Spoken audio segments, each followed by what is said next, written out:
Okay, hey guys, yeah, welcome back to Pixel Cherry Ninja's channel. So a big shout out to everyone that's in chat. So we've got Amiga Vision here, man. We've got Buddu too, and we got Toaster too, man, who's a famous guy from the demo scene. So we're not going to start this with a game. We're going to get right in there with the demo scene, right? So this is his demo, Intuition Mega Demo. So let's launch this, guys. So guys, a massive shout out to Amiga Vision and Mazamars, guys.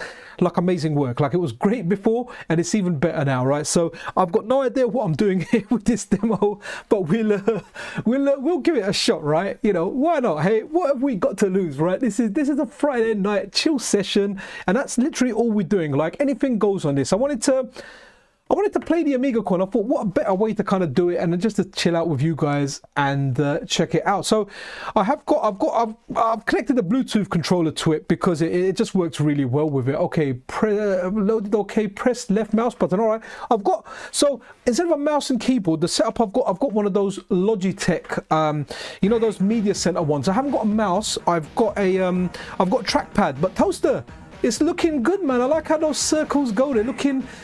It's looking nice. Is this like some kind of demo Olympics? Can I control anything? Oops. Okay, so what's going on here? Oh, okay.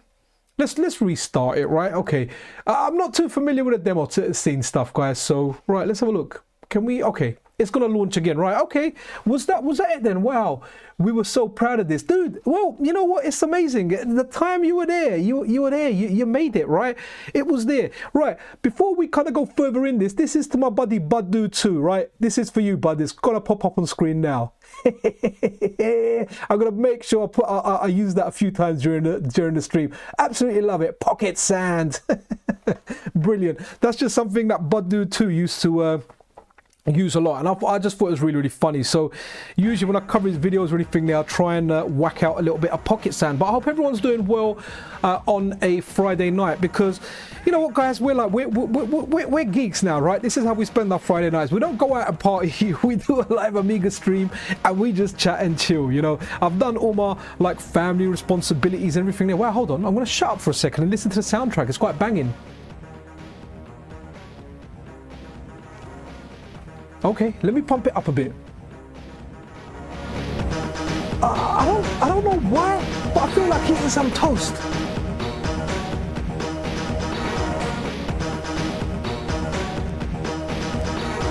Well, Toaster, you know what? Soundtrack is banging, brilliant. This is the first time I've tested out a demo. So, guys, I do have a mouse and keyboard combo, right? But it's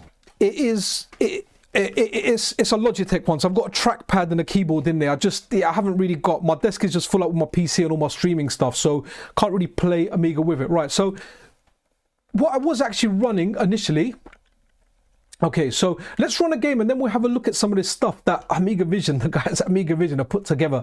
One thing that I do recommend is when you're running like your Analogue Pocket, so we're going to talk northeast, southwest, right? So the east button is usually to go forward and the south button is to go back in the analog operating system menu. In the Amiga, I've turned it the other way around because it ends up, like, jump ends up being where I kind of want it to be. So I've got the buttons the other way around. So now south in the menus is to go forward and east is to go backwards. So sometimes I press the button by accident, but you know what, it's all good. Right, Hall of Fame in action, guys.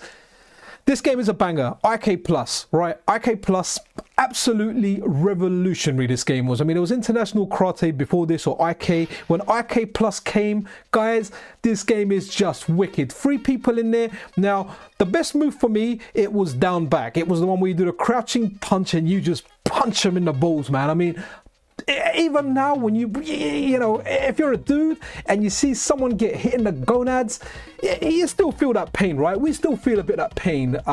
So yeah, this is a banger of a game, and the way Amiga Vision have put everything in there, if you're new to Amiga, get this front end, you're going to discover a whole bunch of awesome games. Yeah, man, Amiga soundtrack is incredible for this, man. Let's blast it up a bit so you can still hear me a bit, but you can hear a bit of volume. So I'm going to be messing around with volume on this as well. So SNK Kev, my bro, how you doing? Always appreciate you around here.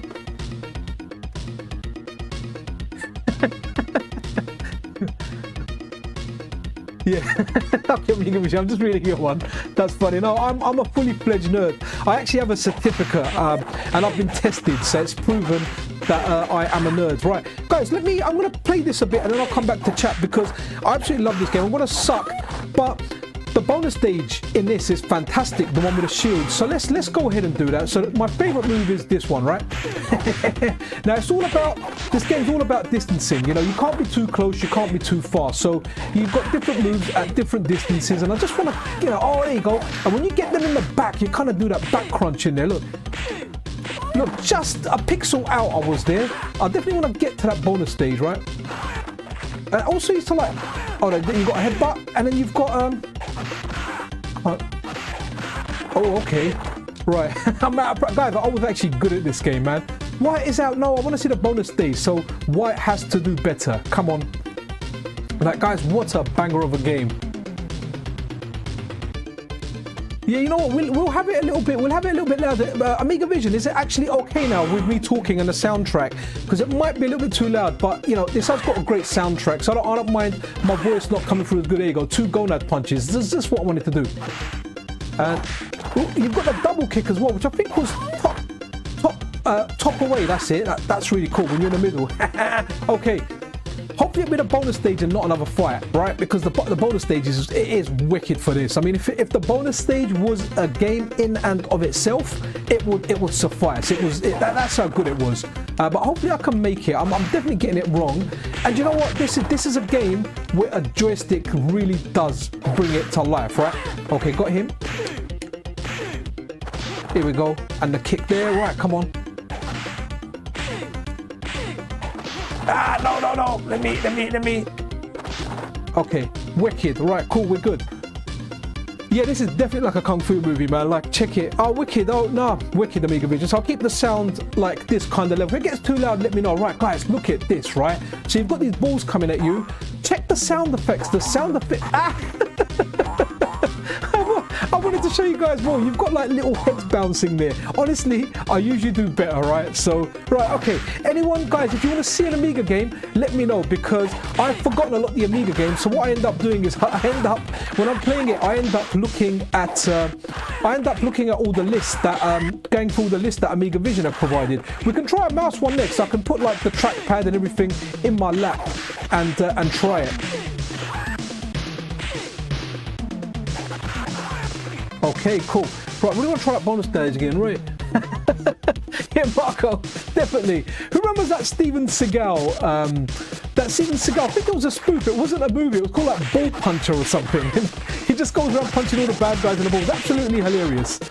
I think there's different moves. He's got flying kicks. He's got other moves there as well. So, and what's really good, even though like this is a one-button game, like look, so this is top right. Top right with a button does a headbutt. So, you know, for every direction you've got to move, it just works, right? So, let's exit this for now. And if you want any requests, try and put them in block capitals, because they really do stand out, right? They really do stand out. Actually, this is a really good game. Switchblade 2. So I played this on the Atari Lynx, and I played it on the Amiga as well. But guys, I love this game growing up. Now, Gremlin were big back in the day. You're probably gonna see a lot of the games that we check out. We're gonna see Gremlin logos on there, and yeah, man, Gremlin were big. I'm just gonna turn the sound down a tad, but Switchblade was a fantastic game. Oh, Space Harrier 2, wicked. All right, we can give that a shot. There is a Castlevania. So. There's a new Castlevania by Dante Mendes. Really cool guy. Dante, if you're watching, ever watch this, love your work, dude. You're a good friend. He released it, but I don't know how to put that on. So hopefully Amiga Vision, you guys can get, you know, like what's that Castlevania game? Maria Renard's Revenge, as well as yeah, the Castlevania 1 remake that's made in the Scorpion engine. If that can be in it. Oh, Xenon 2. You know what? I'm going to have to get a notepad out. Xenon 2 is wicked. A big jump up from Xenon 1. Right, I'm going to start writing these down. So if I'm not responding for a second, it's because I don't want to lose these in chat. I was on night shift yesterday, but I am off for 4 days now. But it just means after the first night shift, like I always say, if some of my stuff that I'm saying don't make sense, is because I'm recovering from that crackhead mode, man. I've been doing night shift a long time, but I tell you what, guys, you never get used to it. Once I get them done, I'm just so happy, man, and then I'll go back into days, and eventually that cycle will repeat. Right, Shadow of the Beast and Xenon 2 are on our list of worst games ever. Really? Okay, Shadow of the Beast maybe. Because Shadow of the Beast, it looked great. I never thought it played too well. I never liked it back in the day. But Xenon 2, man, that was good, man. Xenon 2 was fantastic. Like, I liked it a lot. Right, let's give this a shot. And more props to Amiga Vision, right? So what have Amiga Vision given us? They've given us, right, so one of the things here. So do you remember on the Amiga, it was always up to jump, right? So, but what Amiga Vision have done, the way they've customized all the games here, the games are 2-button. I'm using 1 button to attack, and that's why I've swapped the controls. I've swapped my B and A button around, because I like the button, you know, the south button to be attack, and the east button. Oh, how do I jump up higher? Forgot about this. Oh, here we go. Right, that's it. Down, up. Right, okay, cool. Yeah, so they've made it, instead of up, you can press a button. Now you can likely change that somehow, but why would you want to change that? I mean, it's made the Amiga game so much better to have that additional button in there. But guys, like, this game is so good, and it's aged well as well. Like, absolutely love this. Yeah, just absolutely superb, man. So yeah, Xenon 2 was Xenon 2 I thought was really good, man. It just had the way your kind of vehicle moved around, that kind of floaty kind of feeling. It just worked. It just worked really well. And guys, it's amazing to have like Amiga on the Analogue Pocket. I remember when you know, I kind of first become friends with Mazamars around when he started bringing this core over to the Analogue Pocket. I got like a work in progress build, and it wasn't a front end. You had to put like disk images on there. I mean, don't get me wrong, there was nothing wrong. I put the games that I wanted on there, like Rainbow Islands, R-Type, Switchblade 2, Prince of Persia. You know, I got my on there, but wow, man, the front end that Amiga Vision do. I know I'm bigging them up a lot, but it's for due cause. Like to get something like that and to bring it and for us to use, you know, free of charge and everything, it takes a lot of work, and it truly is appreciated, man. I really do appreciate the work the guys do, man. So when this update came out, I was super hyped, because that removing that 4 gig file size limit on the Pocket just means that, well, we can have the full experience now, and it worked. It just worked straight out the bat. So if anyone's having difficulties, Amiga Vision are in chat. If you've got any questions, talking too fast, too much, mouth going dry. Yeah, if you've got any questions, give them a little shout, and they're happy to help, man. They're very helpful. They're very cool. Okay, let's go. What's next on the list? Right, Space Harrier 2. Let's go Space Harrier 2.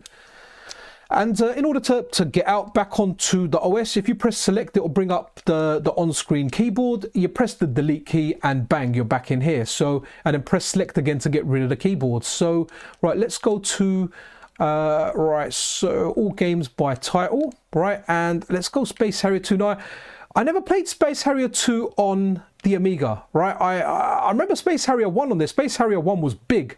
Atari ST Amiga, it was something that was loved by many, but here we go. We've got it here. Awesome. Let's check it out. Right, let me have a look at some of the chat in the meantime. Yeah, the Chaos Engine was good, man. But you know what? I'm just looking at some of the chat. Right, wicked. The Chaos Engine. Speedball 2, absolutely. Guys, I spent a whole summer playing Speedball 2, going through that league as a Brutal Deluxe, man. Absolutely amazing. Right, let me write these down. The Chaos Engine. Right, what else we got? Oh, wow. Okay, there's a whole bunch of games here, man. Good shooter. Battle Squadron, Banshee, right? Battle Squadron.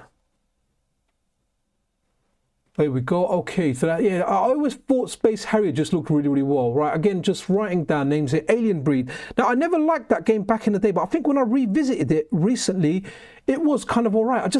I don't remember liking it that much. Yeah, Alien Breed, and it was what? Rainbow Islands Toaster, man. That's like one of the best games ever made. I'm glad someone said that. Even if someone didn't, that's just a game I would have to visit.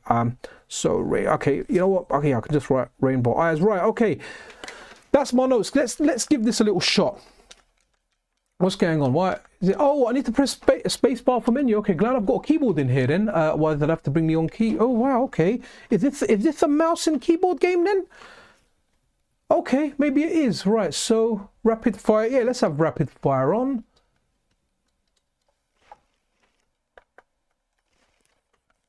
Oh, okay.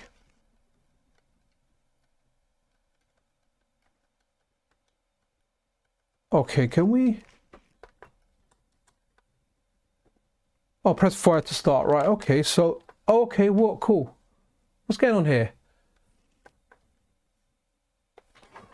Oh, New Zealand story here, Amiga Vision. That was wicked, man. New Zealand story was fantastic on the Amiga.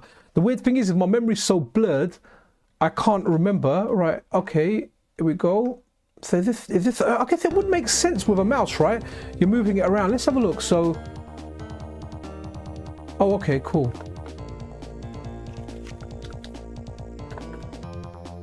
Oh, wow, okay. Right, guys, I might not be doing this justice, right? Because I don't, okay, this makes sense to play it on a mouse, right? You can control the speed and whatnot. I mean, it doesn't, it doesn't look that great. But I guess if you played it back in the day and you had this, right? You know, who remembers X-Copy, right? Big shout out to X-Copy on the Amiga. I remember that. I remember swapping games in playgrounds and buying those discs and whacking at the X-Copy. Okay, well, the mouse is working really, really well. I'm not doing it justice because I'm using a trackpad. I'm using a Logitech all-in-one thing. But even with that, it's working great. It's no issues. But I'm sure it would be more playable with a mouse. But hey, at least we can test stuff out, right? Okay. Yeah, I can imagine enjoying this back in the day. You know, I would have enjoyed it. Right, game over. And here we go, another little one for Bud 2 before we go into before we go into the next game. Right, that Wolfchild is next on the list. Let's try that. X-Copy, none of it. Okay, you know what? Toaster, you know what? That is a lie. You made something for the demo scene and you've not heard of X-Copy. That is just a lie, man. That was, wow, what a great bit of software, right? What a, you know, imagine that. You know when you had the two grids there, and it kind of read one. Was it green and red? I'm colorblind, so I can't always tell. But yeah, it was good, man. I mean, like, okay, I'm gonna be honest here. I think I only had a couple of original Amiga games, right? Because in London, like, it was hard to find original games. It was piracy everywhere. There was a few shops, yes, you could get them, but you had to specifically go out to get them. And the trend was everywhere that everyone just had pirate games. That's just how it was. Now, not that I agree with piracy, you know, now on a legacy thing where all these IPs are dead, yeah, cool. Like generally now in this day and age, if there's developers out there, especially smaller indie developers, and I like what they do, I support them. When it comes to some of the bigger companies, especially ones like recently I've been saying, like Ubisoft said recently, consumers should get used to not owning their games. Like, what's that? That's just scumbag, right? You pay for a game, you got a digital game. There should be some kind of digital rights act where if you pay it, the company is obliged to always provide you that game. You can never lose that service, right? But it's just terrible.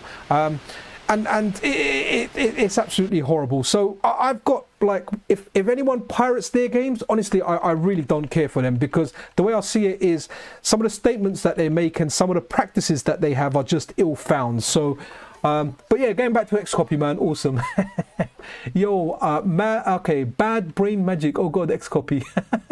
Yeah, do you remember the errors when you got the error? And I can't remember if the discs were rewritable or not. And if you got an error, did you waste the disc? I can't even recall, man.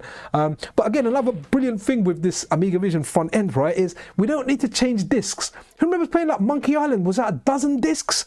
I mean, like, you're going back and forth. I go back and forth a lot, guys.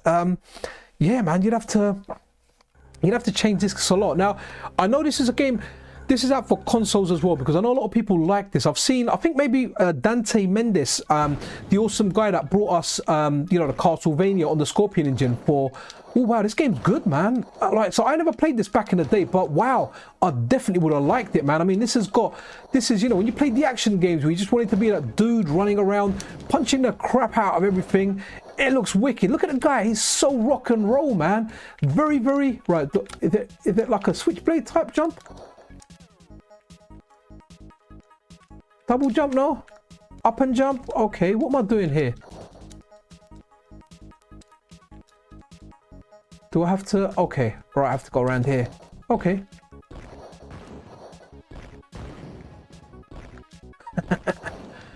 there was something, you know, even as much as there's great games on Amiga, there was something about console games that just had this, like Nintendo games, some of the Sega games, they just had this extra layer of finesse. Now don't get me wrong, there's a whole bunch of good games on the Amiga and a whole bunch of good arcade ports, but there was something about the finish and the finesse that, you know, the console games had that you didn't quite get on the computer in most cases. But cool. All right, Wolfchild, what is next? Xenon 2, because I take it we're gonna get quite a lot of stuff coming through. So let's now do Xenon 2, which I can't believe Amiga Vision. Is that personally something you don't like? Or are you talking about just talk within your kind of community or within the community where people don't like it? But Xenon 2 was fantastic, man. I remember even the fire, the way your ship moved and everything was wicked. Is Dread included? We can have a look for Dread. I've added that to the list, but do too. And you know what? Again, I've got to do it again. I know I'm overkilling it, but yes, for Bud Do 2, some pocket sand. Hey Kevin, how you doing? Uridium 2, wow, running out of post-it, man. This is more popular than I expected. 3,000 games plus, damn, man. Wicked. Xenon T, yeah, man. You know what? Yeah, Bitmap Brothers were it, weren't they? Speedball 2, Xenon 2. The Chaos Engine, they're like the biggest ones that come to mind. But man, these guys were big when this came out. I mean, like, you know, if a game is big, a computer game gets ported over to consoles. You know that game is popular, and their games pretty much did. And Speedball 2 was just wicked. I mean, Speedball 1 was okay. Oh wow, I don't remember it being so slow. Okay, the enemies are fast there. Okay, I've got speed there now, cool. Well, actually, I forgot. I'm using a controller with analog sticks, which means it has I can control the mouse with the analog sticks as well, right? Those plants, yeah, I remember those. Ah, look at that. Look at the fire there, man. Absolutely awesome. Awesome stuff.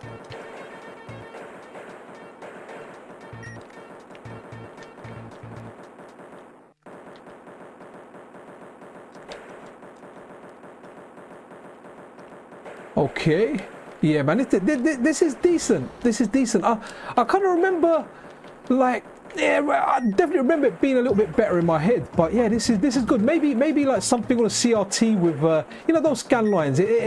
Playing stuff on an LCD definitely removes a lot of that stuff.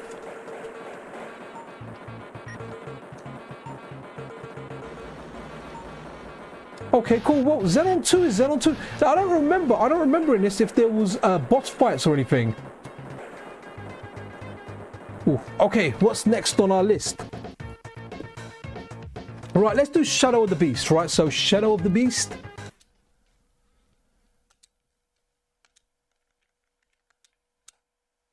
Okay. I think we just passed. Okay, Shadow of the Beast. I think someone said Shadow of the Beast 1. I never quite checked the second and the third one. I remember like my uncle that had the Atari ST. He always praised this game. He always said like the game was amazing, but it was a technical achievement at that time.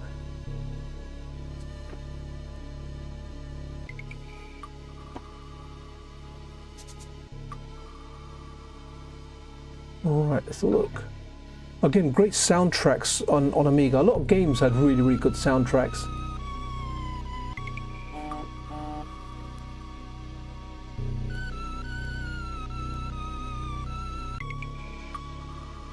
Okay, well, yeah, you know what, Amiga Vision, everyone's definitely entitled to that. I mean, for example, Xenon 2, I remember it being kind of a little bit better in my head, so I kind of get that. But you know what, Speedball 2, I have to disagree. Speedball 2 was absolutely fantastic. I remember playing that multiplayer, and I remember doing the League. The League was a lot of fun in that, man. Like taking Brutal Deluxe for the win, man. Amazing.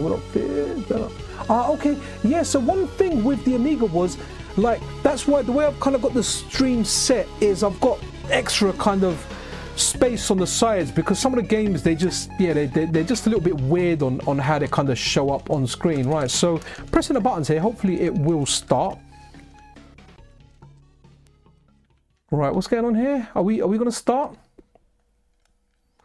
So what I like as well with the mouse and keyboard, which is one thing plugged in. I can plug in the controller and it doesn't interfere with one another, which is good. So I remember, see, like the kind of scrolling, the way the floor and the background looks. I remember that looking really fantastic, but I remember this game being difficult, guys. Like I remember this game being tough.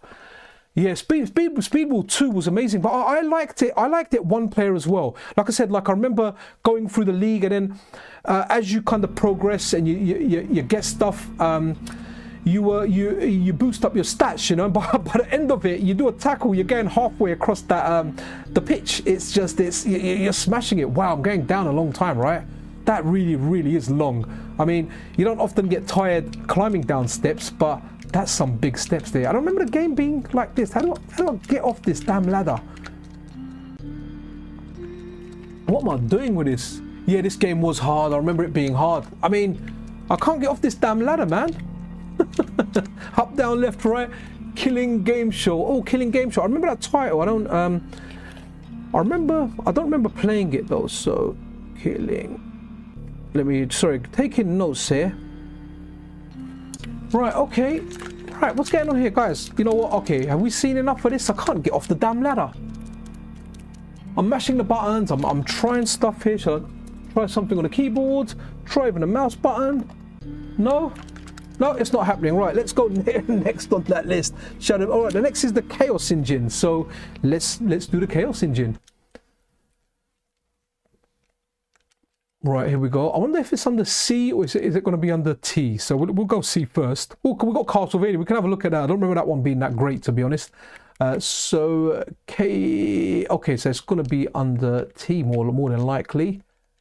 Let's go to. Okay, am I going blind here? Right, the manager. Okay, the manager was good. That was a good football management game. Right, am I? Look how snappy and fast it is, man. Oh, here we go. Chaos Engine. Awesome. Wicked. Oh, SNK Commodore 64. Right. Okay. If I had to say my favorite games on there, yeah, no, Amiga Vision. I've got Battle Squadron and Banshee on the list. In fact, after the Chaos Engine, they're coming up next. So we're good.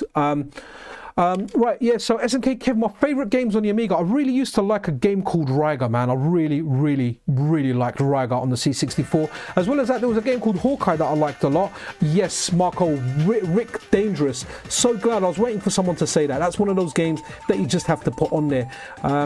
So, yeah, on the C64, Rygar, Hawkeye, and I can't remember, there might have been like a SWAT game on there, man. Like a lot of that memory is just kind of deleted from my head. Okay, let's try and start this. Where are we now? We're on the Chaos Engine. We're on the Chaos Engine, aren't we? The graphics for this game are really good. I remember console releases for this as well, if I'm not mistaken. One player and CPU, and yeah, you had like the character design was good as well. I remember, was it 6 characters you could pick out of? One dude had glasses. Yeah, here we go. Well, 2 of them had glasses, right? So we've got this guy here, then we've got this guy here, right? We've got like the English gentleman who's giving you the wink. All right, let's just go him, and let's just go him, and exit. Again, like a decent game, man. Do you know ST? I like ST as well, man. I need to put that on there. Like, I had the Amiga for myself, so there's actually a funny story with the Amiga, guys. Let's do a little bit of story time, right? Where so what happened was I convinced my parents to buy me an Amiga. Yeah, I convinced them. I said I needed it for homework, and yeah, I brought up single parent a lot, but I remember my dad being around for the Amiga decision, and so I got the Amiga. My parents got it for me, and I convinced them it was for homework. I never once done any homework or anything on there. All I did was play games on there. And what happened was I really wanted the SNES, and I had no means of getting the SNES. So what I did was I swapped my Amiga, which was worth around 3 times the money of the SNES. The SNES with a couple of games. I remember Super Mario World was one of the games, maybe Contra was the other. And I swapped it for a SNES, and I played the SNES for ages. And when my mum found out, she went bananas, because she saw, you know, she doesn't know much about computers. She saw SNES there. She saw there's no keyboard on it. It doesn't even look like anything that could be used for work. And yeah, man, she took my SNES off me. I didn't get my SNES for like, it felt like ages. I mean, it might have been like a week or 2 weeks, but it honestly felt like I didn't have the SNES for like a year. And when I finally got it back, you know, parents kind of cave in, but that was a crappy thing to do, man. And you know what? My friend who I've done the deal with, he's like one of my best friends, man, like from growing up. But you know what? He just done that to sell it, and then I think he went and bought himself another SNES. You know, he sold it.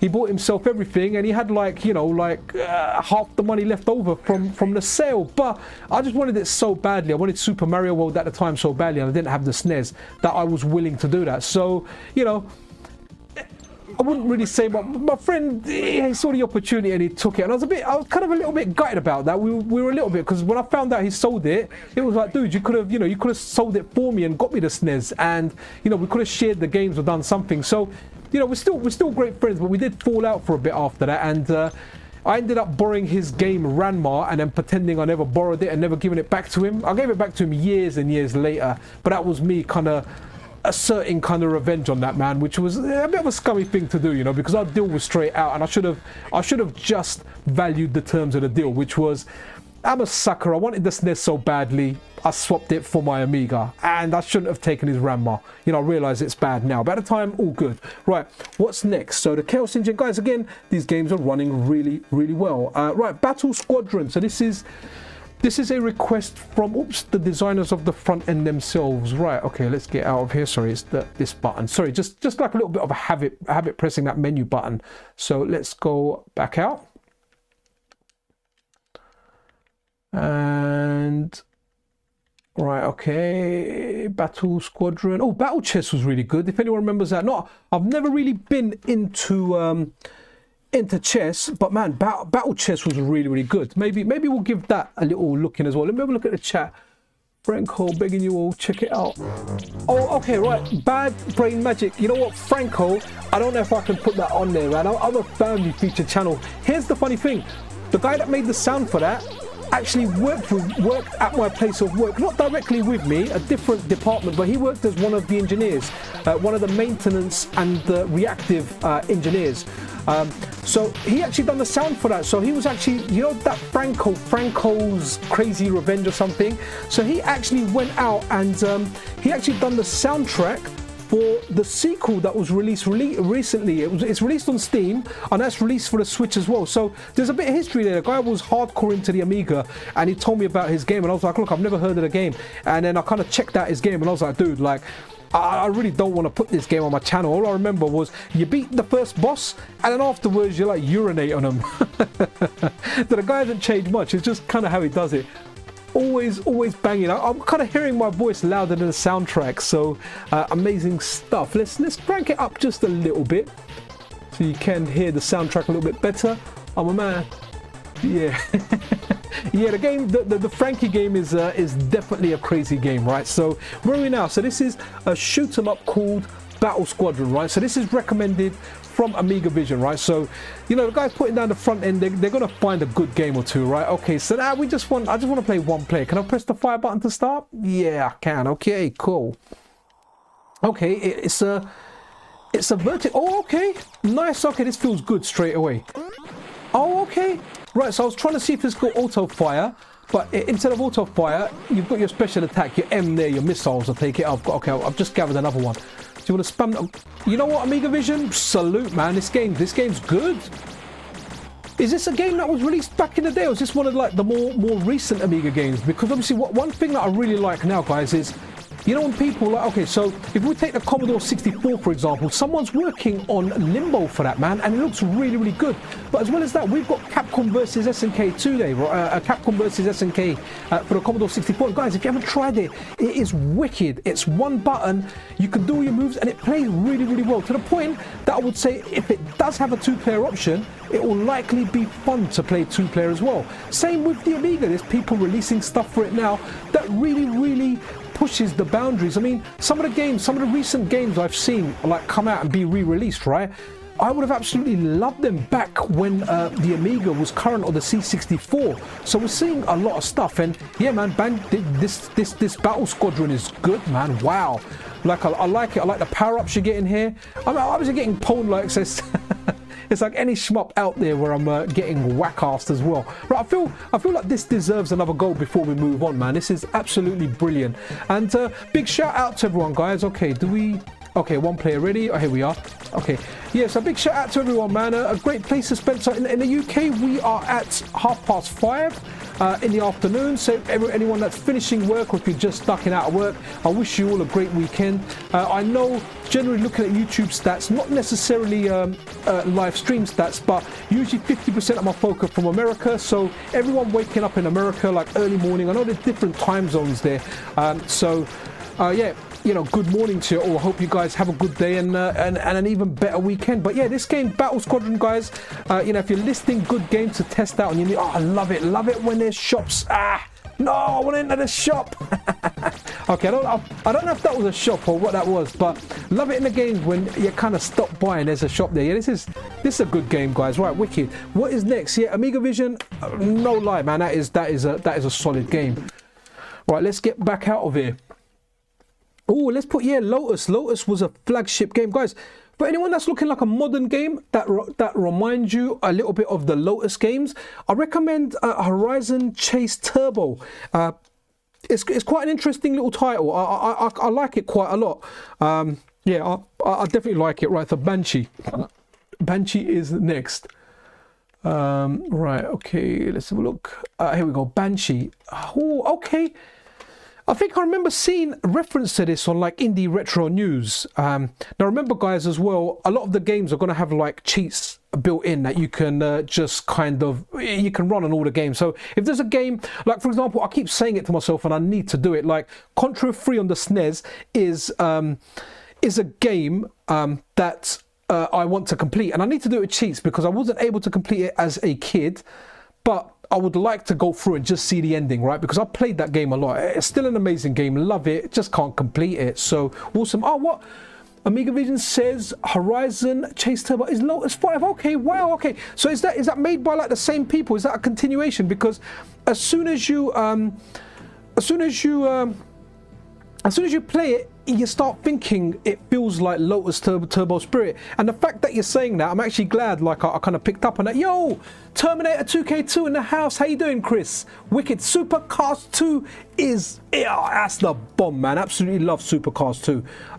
In fact, I've got a video. Before I started doing FPGA stuff, I did a video looking at Supercars 2, and if anyone remembers, we'll look at it. We're definitely going to look at Supercars 2, right? So Supercars 2, there's a telephone number that you can call for driving lessons. So there was an advert in the game that you call up to book driving lessons, like a driving school. I actually called that number. You know, if you're going to watch that video, you're going to find out that number doesn't exist anymore. But I thought it'd be funny to call it and just be like, hey, man, I'm after driving lessons. I mean, I can't drive. That's...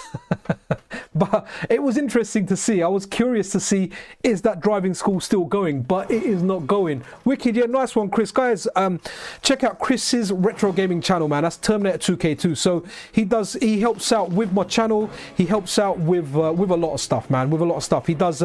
He's got like artwork packs for the Analogue Pocket. A lot of good stuff, man. An upstanding member of the community. So you know, a lot of love. I've got a lot of help from a lot of people, and Chris is one of those guys that from when I started my channel, the guy's just been super helpful, man. So got a lot of love, got a lot of time for him, man.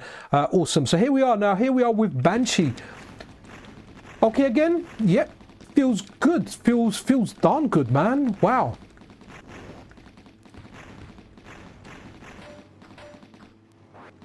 And Amiga Vision, is Banshee, was this one of the games that was back in the day, or is this like a game that was released recently? Because I think, was it Twin Cobra or Tiger Heli? One of those was released recently for the Amiga as well. So again, love to see all the stuff that the Amiga's getting. Was it, I think there's a Rastan coming out for the Amiga as well, and it looks really, really good. Obviously the recent Castlevania was fantastic as well.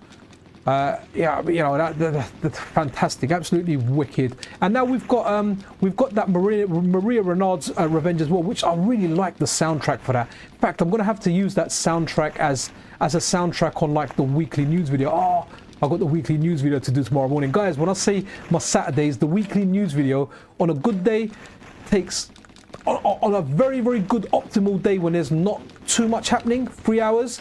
But it can take me up to 8 hours to do that video. So even my family are used to it. Like Saturdays, the mornings are right off. But I do intend to do that, and I want to take my boys to the arcade. I've got a couple of choices for the arcade. I've even got a bowling alley where they've got air hockey as well, but I pay per game.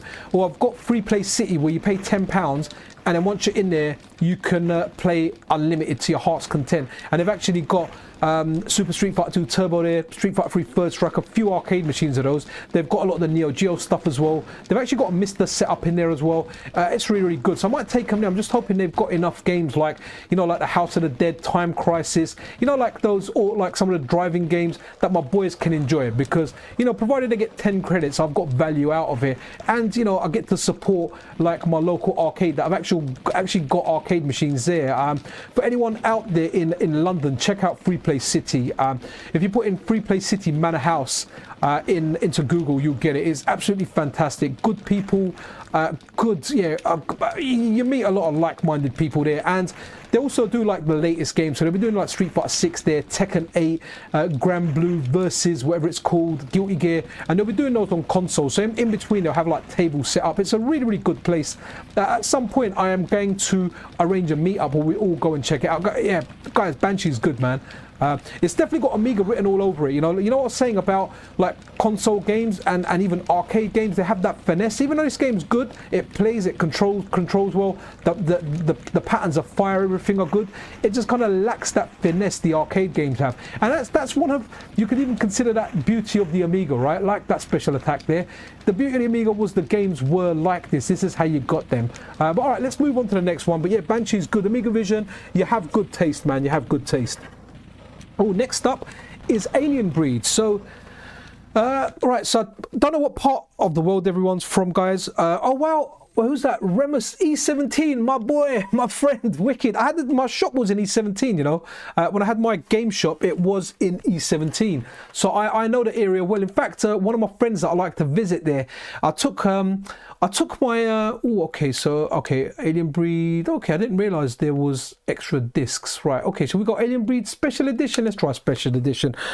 So I took my Mister over to my friend who lives in Walthamstow. In fact, I'll even go very, very specific. Buxton Road, that's the name of the road he lives on. It's directly off the high street.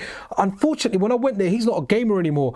Man, when I plugged the Mister into his TV, wow, I've never had display lag so bad. It felt like I was playing Street Fighter in a swimming pool, man. Like just literally like underwater. It was so bad. So in the end, I had to play it on a monitor without sound because I took the digital one there, so I couldn't put separate sound out or anything there. Right, let's have a little look at chat. Okay, Wicked back in. Okay, Wicked, that was back in the day. Nice one.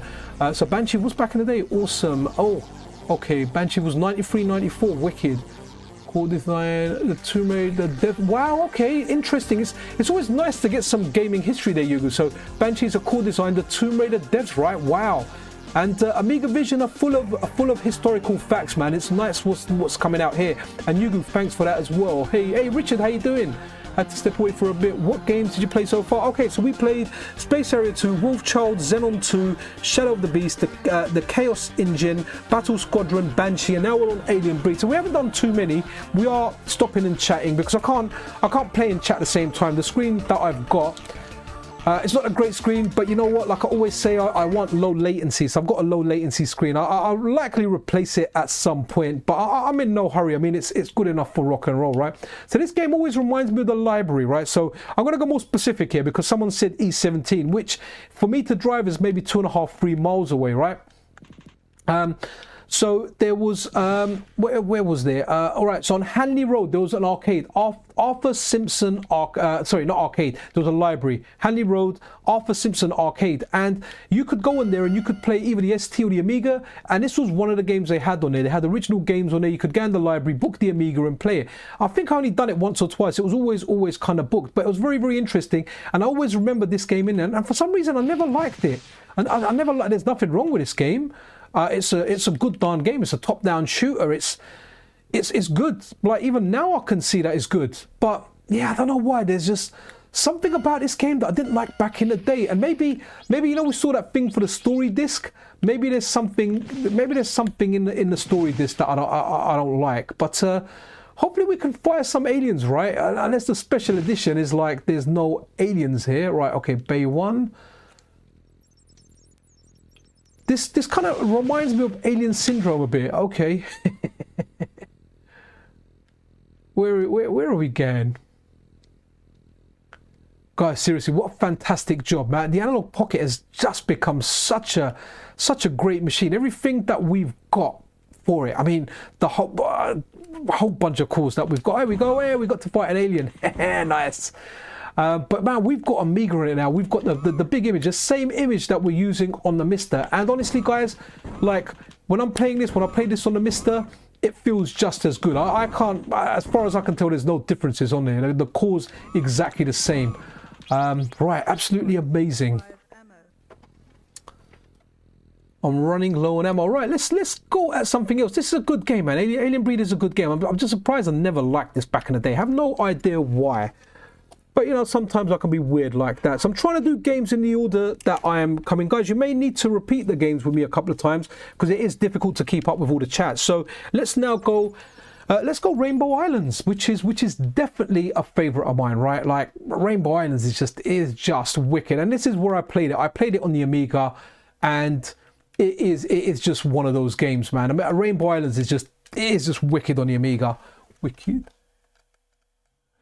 No, I'm Richard. I'm playing. I've got a keyboard and mouse plugged in. Sorry, when I say a keyboard and mouse, I've got a keyboard with a trackpad plugged in. That's just in case we do a mouse game, and because we're not seriously playing through a game. This is just us chatting, chilling, running through the core. And for those of you guys that haven't got it on, if you've got questions, Amiga Vision are in chat. They can kind of assist you with anything. But it's pretty straightforward to get the core working. So yeah, I've got a controller plugged in, man. What I really do want to get is I want to get like either a classic Atari joystick with the one button. I should just buy a USB one and hopefully they'll be okay. I've seen them like on AliExpress and Amazon and places like that, so maybe that would be okay. And I can grab one of them. Or there was a joystick that I had called a Cruiser. Now the sponsor of my weekly show, the news show, Mr. Addons, they've given me like a whole bunch of snack and reflex adapters, so I can actually plug stuff directly into it. So maybe I should pick up one of those. If I can pick, like, I really used to like, there was a stick, I'm sure it was called the Cruiser. It was like weird colors like pink, and I think it had like yellow buttons. Remember, I'm colorblind, so I might be saying the colors completely wrong. Guys, this makes such a difference to play Rainbow Islands with a jump button. It really does change the games, because on the Amiga we didn't play games like. Let me just turn the sound up a bit, because yeah, on this one it seems to be a little bit lower, and this game has a wicked soundtrack. What's Chris saying? That is heresy. There is actually, so there was something I covered on the channel a while ago. There was like this thing that was being made, and I got a tag for it the other day, but I had too much stuff to add into the normal weekly news video. So what they've got is they've got this machine that recreates that disk drive sound, which is right. That's the top tier. Right now I've got the top tier set up. Like I've always liked 2 rainbows, right? I've never been a fan of 3 rainbows. Oh, and I got 3 rainbows, man. I just kind of ran into that, because when you do 3 rainbows, you can't have too many rows, which can have a negative effect. So I've always liked 2 rainbows, and that's how I've that's how I've always liked the game. So I've liked the shoes, the yellow pot, which gives you a faster fire, so faster rainbow, and 2 rainbows. So I've always avoided trying to get the 3rd one, because you can't have as many.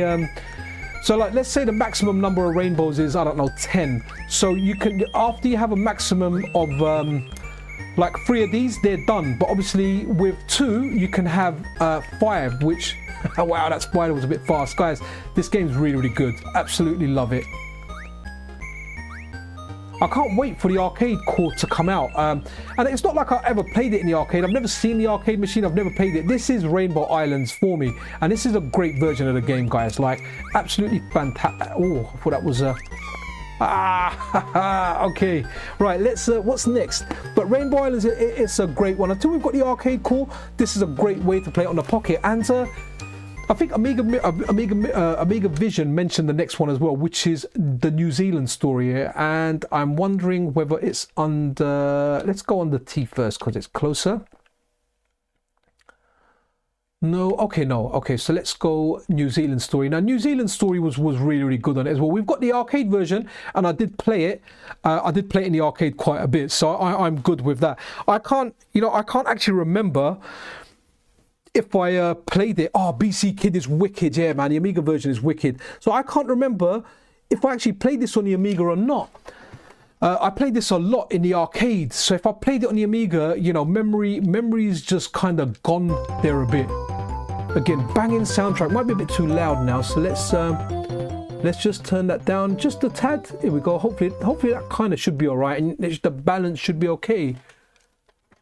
Also, I think Pinball Fantasies was a good game on the Amiga. Yeah, bang it. Oh, Amiga Vision, man, dude, that second button makes just such a difference. I mean, before you guys made this front end, I remember doing something to configure it, so I've changed up, or I've allocated up to a button as well, so I had the choice there. But the fact that you just need to put the image on, put the core on, and you've got this, I mean, you're in for a world of fun. So this one here, the boss was wicked, right? The bombs, not so great. When I play this now, I find the parts in the balloon very, very difficult. Very, very difficult. Again, what a game, man. This game gets tricky. I tried completing this when this came out, man. It gets tough. Oh, I just saw the Ocean logo there, man. The Ocean were big, bruv, back in the day. Ocean were massive. They were, you know, Ocean, on the whole, represented quality, right? They represented quality. There was a lot of great Ocean games. Again, this has a great soundtrack, man. In fact, one of the channel intros that I'll do, it's gonna have to be New Zealand Story. I'm gonna have to use a soundtrack. Oh, I need to get one of those. Right, let's shoot the bear, not the balloon. Right, let's go. There we go. Oh, what's really good now as well? Okay, see, you know what the guys have done here now, right? When I move it up, now works for navigating the balloon rather than jump. You know, it's really, really good how it's done. Okay, let's just float down, do the next rescue. Absolutely awesome. This game was just good vibes, guys. It was the colors, everything. You know, if you were depressed, yeah, you're not gonna be as depressed playing this, right? It was really, really good. Soundtrack was good, bright colors, everything about this game, man, was just, oh, let's get the balloon. Okay, so this balloon here, I need to hold the jump button to kind of float. Oh, here you go. That was a trap, right? Wow, look how many of them I've got chasing me, man. That is a lot of enemies on screen simultaneously.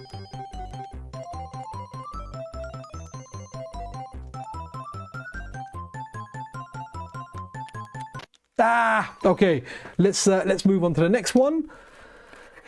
Okay, someone mentioned a game called Dread. I don't know much about that, and hopefully I'm not going to dread launching Dread, but you know what, it's nice. I'm hoping to find some new games to enjoy on the Amiga, so let's have a look. Dread, where are you, Dread? Oh, went up too much. Okay. Am I right? Okay, I can't. Okay, sorry, no Dread here unless it's got something else in the title. Right, I'm gonna go one for my choice. I never tried DuckTales out. Let's go DuckTales. And after Dread, we've got a game called Iridium, which I don't know much about. I'm wondering if this DuckTales now is actually like the same one as the Game Boy. Oh, Stunt Car Racer. Okay, we can do Stunt Car Racer. That's gonna be running at like 2 frames a second. I remember the frame rate being really bad on that on pretty much everything I ever played it on. But wicked.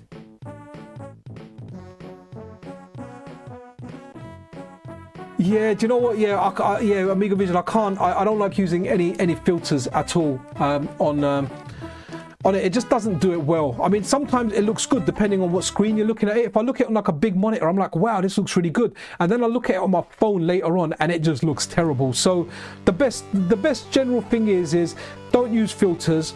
Occasionally we do. Sometimes when I do like retro art streams going through random arcade games, I'll turn on screen filters. But even then, when I watch the replay sometimes after, it just looks terrible. It doesn't look good. So I'm really curious.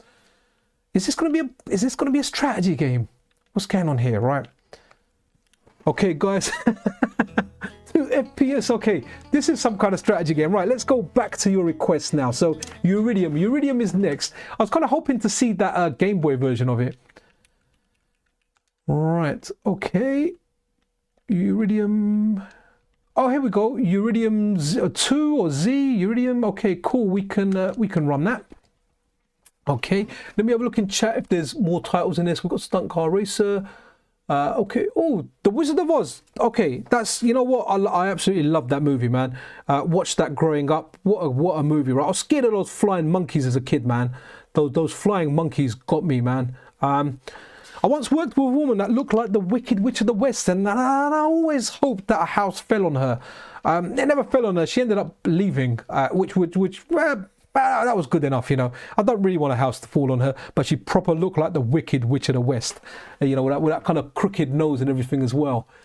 Yeah, yeah, man. DuckTales was wicked. I remember at one point it was on in the summer holidays. So, you know, you had your cartoons that you had your weekly ones that were on after school and whatnot.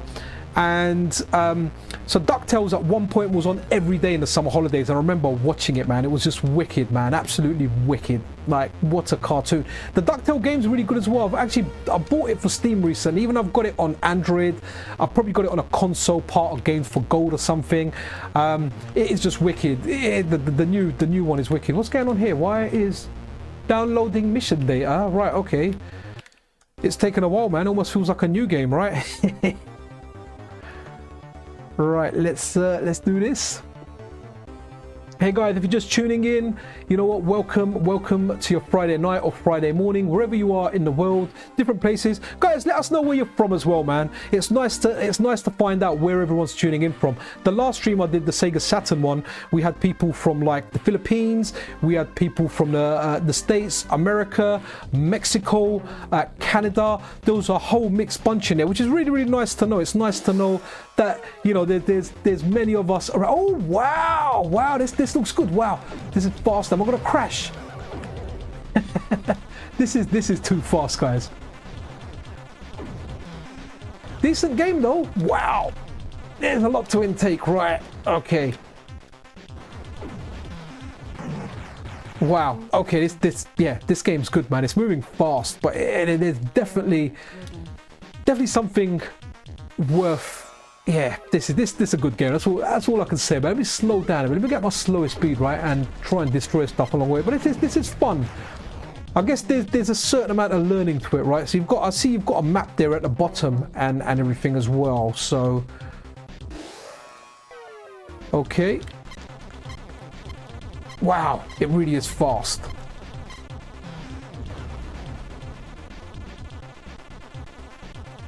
Yeah, man, it's definitely too fast for my eyes at the moment. I'm gonna have to go to the next game, guys. Right, okay, we're on page 2 now. Awesome. Right, so, Killing Game Show. Someone asked for Killing Game Show. Let's have a look at that. And also, Amiga Vision, I like the fact that, you know, like good indexing, you haven't got like a whole section for the is moved in most cases, apart from the manager. So it's removed from the other ones. What we're looking at, Killing Game Show, right? So look here, Killing Game Show. Here we go. Now, I remember the name of this title, right? I don't remember much about it. I'm going to add a couple of games for myself on the list as well, which is, I want to check out, I think it was called The Hunter.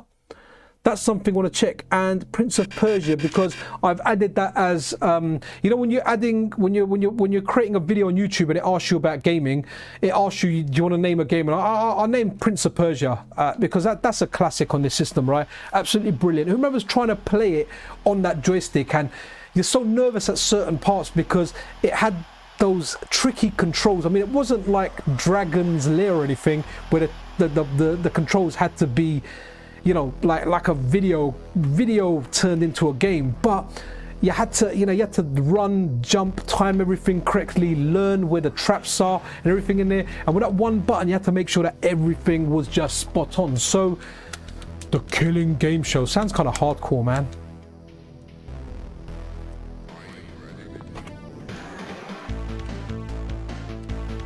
Okay, you have to land on the landing strip. Cool, man. Wicked. Yeah, that was moving really, really fast for me, man. Like it was moving. Yeah, Turrican, we can do Turrican, man. I never so. All right, okay. Turrican looks wicked. It looks wicked, but man, it was really, really difficult. I never got on with it back in the day. I remember just getting like far, and then it just felt like you were getting spammed by everyone. A game I did like was Midnight Express. Let me add that to that as well. Even though that was okay, it'll be interesting to see how it kind of plays with. Oh wow, okay, the Killing Game Show looks interesting. Okay, so this one up is jump still, and we've still got a jump button. So yeah, it'll be interesting to see how the controls have been kind of brought over for Midnight Express, because that game you had to aim your weapon and it had the jump in there as well, and a lot of that stuff got quite tricky when you were playing it with one joystick. I mean, ideally the best way to play it would be with a rotation, with an arcade stick with a rotary controller. Well, this is good. Look at the reflections at the bottom as well, man. I mean, look at that. Wow. You know, that's the kind of stuff you can appreciate, right? You know, you look at it and you go, wow, okay, like that was back in the day. I remember like back when the Amiga was around, like whenever you got speech for something, it just sounded so good. It was like, wow, look at that. And you know, when we moved over to 32-bit, or even like on the Amiga times when you had like video for certain stuff, you know. Okay. Oh wow, it can cling onto the walls. Okay. Right, no wonder I can see. So I heard of this game. I've never played this before, but I can see why people like this game. It's definitely got a charm to it. I mean, I'm getting hit by like some floating boxes there. Let's get a little bit of life. Yeah, interesting stuff. Again, guys, you know what? Gotta say it again, the Amiga Vision front end. You know, like if there's a game, like let's say for example you played this game growing up, right? And you completely forgot about it. You know what we will do after, just for a second before we move on to the next game. Let's take a little bit of time to appreciate the front end. So let's get out of here, right?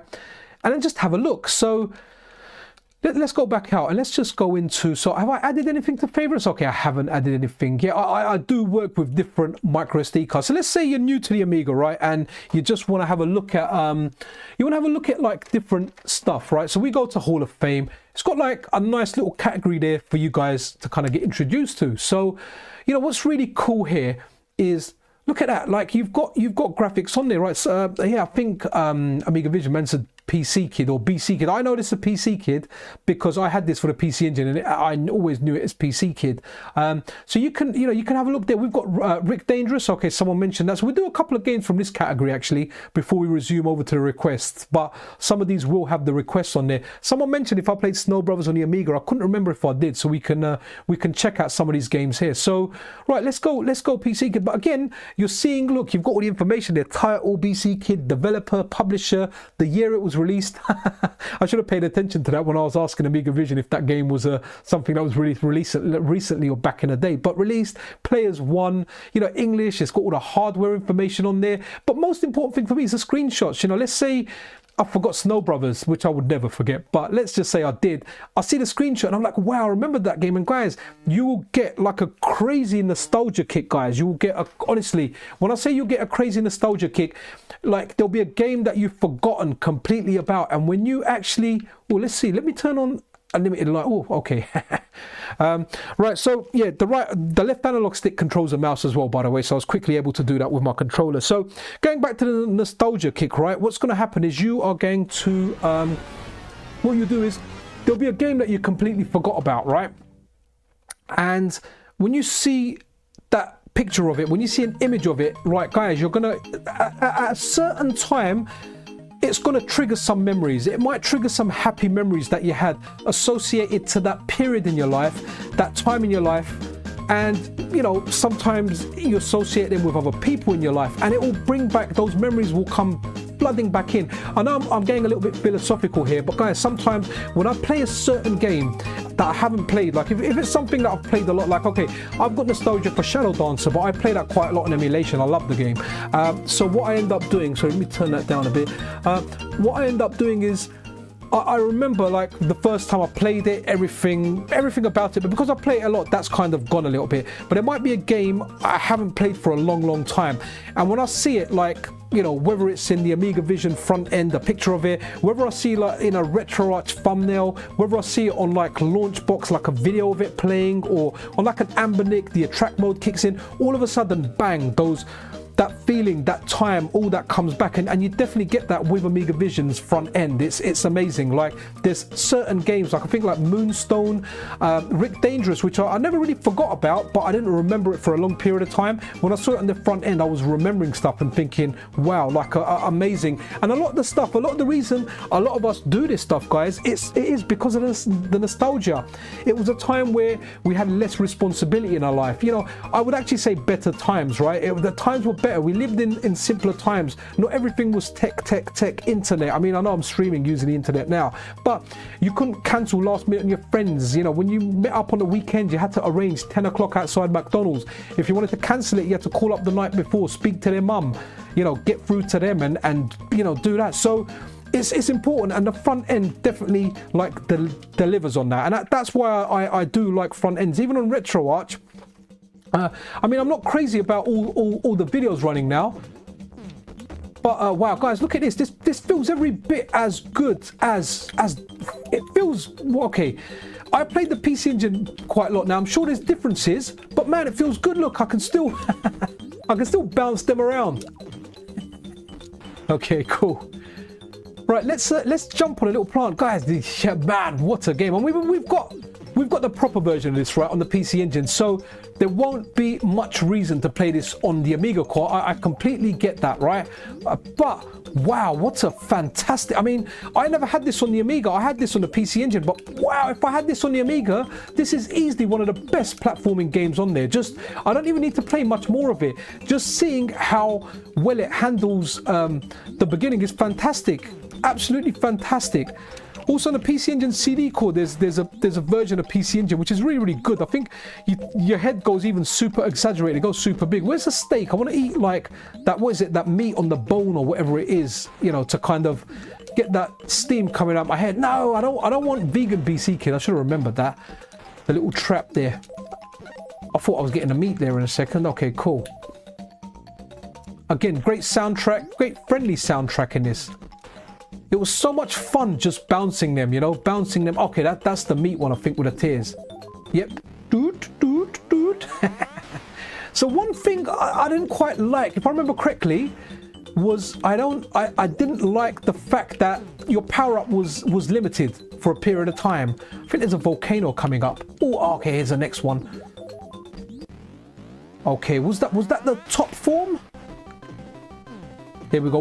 Okay, so there should be a volcano coming up now where I can just go to it with my invincibility and just kind of stand on top of it. No, okay, maybe I'm mistaken. I can't remember. Is that later? But guys, yeah, this is BC Kid. Yeah, you guys want to play this, man. This is fantastic. Honestly, every bit it feels as good as the PC Engine. Right, okay, let's now go to the next game in here. So what was the next one? Okay, let's have a look at James Bond 2. This was like an advert for for the Penguin chocolate bar, but this was a big game. I really did like this game. Let's have a look at chat. Yo, Ninja Running Wild, fellow ninja in the house, wicked.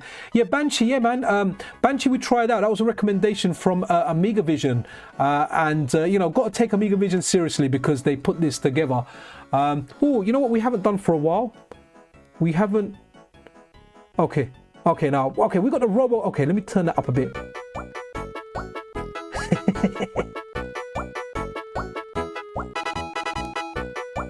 That soundtrack, RoboCop, right?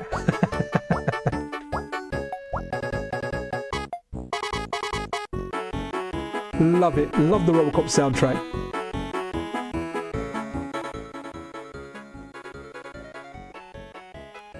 Okay, now I'm going to do something all of you guys did. Wicked. Oh, okay, the one load 64. Okay, I might have to check that out. I need to get C64 on my Mister, so it'll be nice to get like a solution or a front end, yeah, something similar to this. It'll be amazing to get it. I do need to go through that, you know, maybe like do a stream, check it out. Right, anyone that's played this game, you know you've done this, right? You know, just to see how high he could go. This wasn't actually a bad game.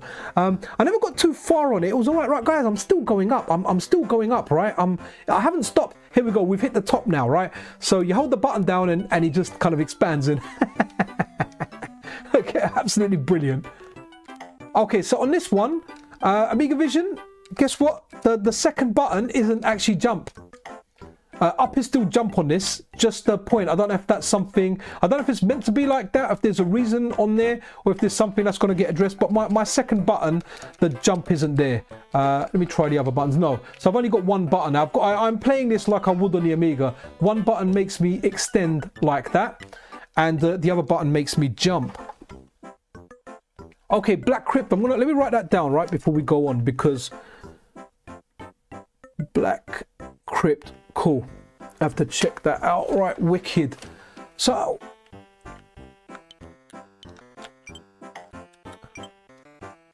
okay, so yeah, definitely up his jump. Okay, let's see how high it can go here. But that was amazing to do. I mean, this game looks really, really pretty. This is a game that's aged really, really well as well. A lot of like the 8 and 16-bit stuff run well. And here you go. He done like a little Sonic run there, didn't he? I don't even remember being able to do that run, to be honest. But okay, so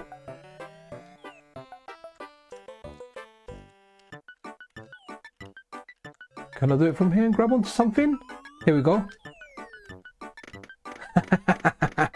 So again, a very, very interesting game, and it was a play on RoboCop, which was one of my favorites.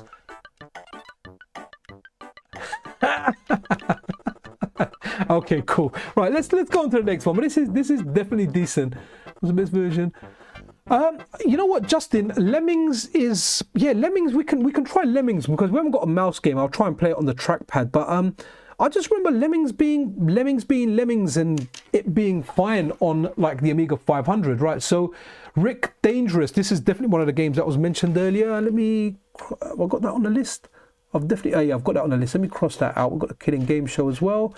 Awesome. We're on the third post-it now, so we're doing good. Hey guys, everyone that's tuning in, welcome. We're checking out the Amiga Core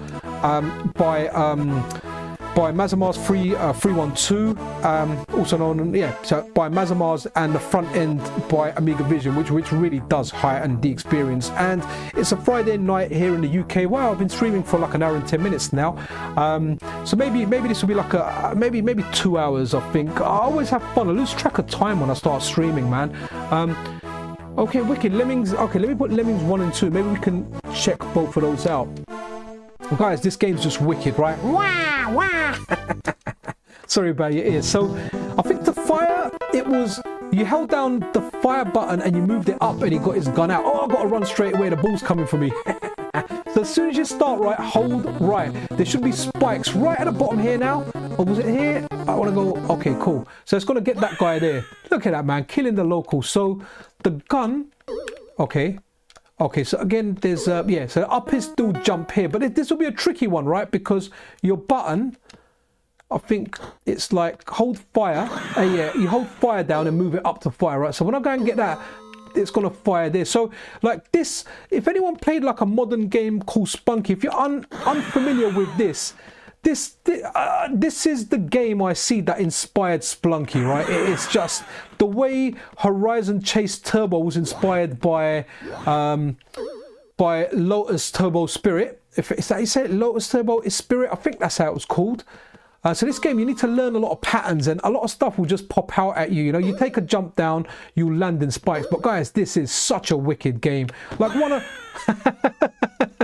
See, so now you have to remember that you can't go down that way. And I've got a memory like a sieve, so I'm going to forget that. Let's try and... Okay, here we go. So that's going to fire that at me. Again, love the sound effects in this, man. Like the... Okay.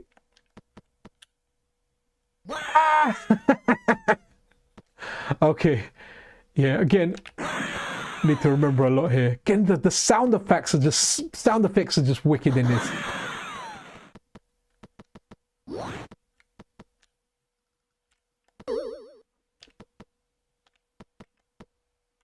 Okay, so now down here, it was this side. Awesome stuff. Love the crawl as well.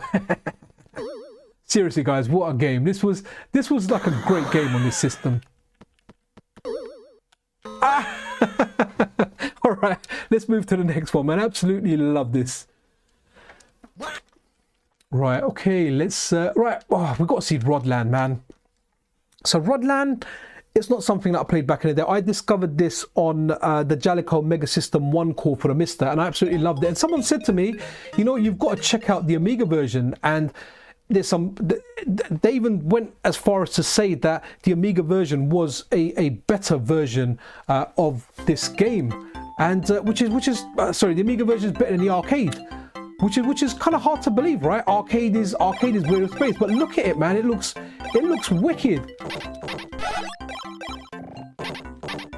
So, you know, until say when we get the Jalico Mega System 1 and we get, let's say for example, we get these games, and it's likely we're gonna get those, right? Because the Coin Up collection, they're bringing stuff over to the Analogue Pocket, so it's very likely that we'll get this stuff. It's a platform that they're supporting, but for now, this is a wicked version to play, man. Absolutely fantastic. I really do like single screen platform games. I absolutely love them. Now, you can unlock, like, do you remember like Bubble Bobble where you get like the letters, and in Snow Brothers when you get like certain things, it unlocks like almost like the upside down world, an alternative dimension. You kind of get that in here as well. I can't remember how you do that. Do you have to get every, yeah, there were certain conditions. I did actually do it when I was testing this game out. Maybe when you get all the letters or you spell something, you know. And there's like different endings in this as well. So here we go. Right, this game is a lot of fun. Right, what can I? Oh, okay. I can't remember. There's a way of we unlock like an alternative level for like bonuses. I can't remember what it is. Right, let's have a look at Snow Brothers, and then we'll kind of go back to like the request stuff as well. Right, here we go. Soccer Kid was a platform game as well. It's not one that I liked. It's just not. I don't know. I never really liked Soccer Kid. Wasn't something that was for me. And that's what I mean about the Amiga aspect ratio. It goes, yeah, a little bit bigger. That's why I've made like the display window a little bit different. Again, iconic logo here, guys, from Ocean. Absolutely brilliant. Absolutely brilliant logo. Right, here we go. Flip down just a tad. Okay. Amiga Vision saying Rodland, another amazing French port. Wicked, yeah, man. Rodland is just wicked game. A great port. Let's see if Snow Brothers lives up to the hype. Someone told me it's really good. Fix some issues in the arcade version. Wicked. Nice. Hold on, this looks like Snow Brothers 2. Was it Snow Brothers 2 that I loaded? This doesn't. That's the intro where she gets kidnapped, right? And then I remember something about a train. Don't get me. Is this Snow Brothers 1 or 2? Let's see the title screen. No, Snow Brothers 1, okay. I just kind of remember that female character being at the beginning. I remember the first boss looked like a gremlin. Anyone remember the Gremlins movie? Right, okay, it's the first one. Okay, we're back. We've got the jump. Okay, I like the soundtrack. It's different to it's definitely different to the arcade one, but man, it's decent. Okay.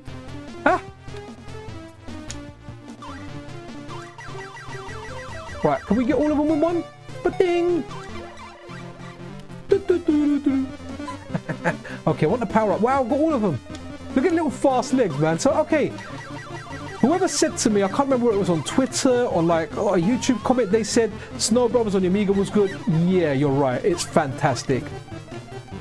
Okay, I'm trying to be an idiot here. Just wanted to get to the top. Okay, you end up dying in this a lot because you just kind of want to get everything with that initial snowball. And I've got to give an honourable mention outright, guys, to Snow Brothers on the Nintendo Switch. Snow Brothers, I can't remember what it's called, revisited, remastered, whatever it's called. It's really good.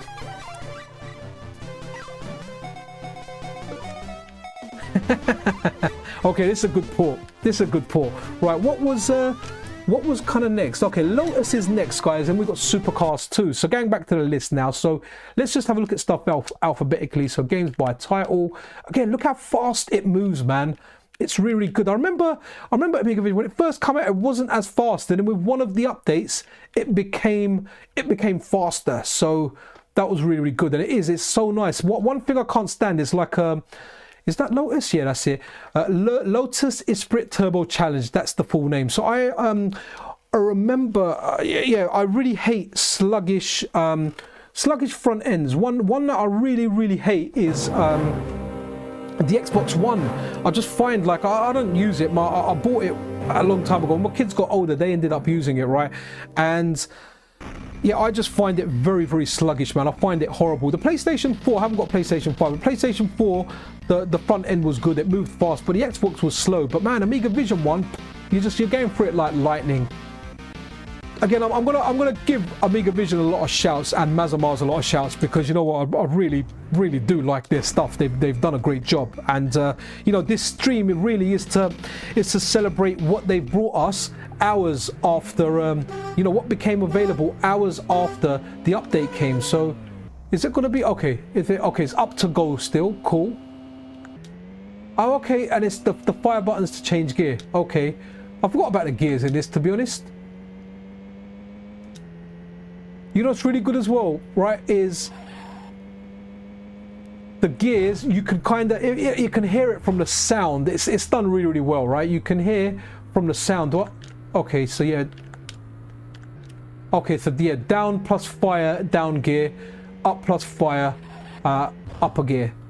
Works well. Apart from my driving. Yeah, you can definitely tell from the sound when to change gear.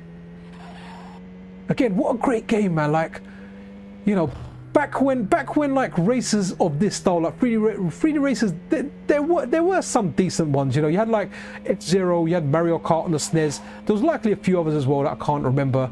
But this was really good. This was big when it came out, and then like a kind of like a competition happened. There was Titus, and I remember the Titus racing game. There was an advert.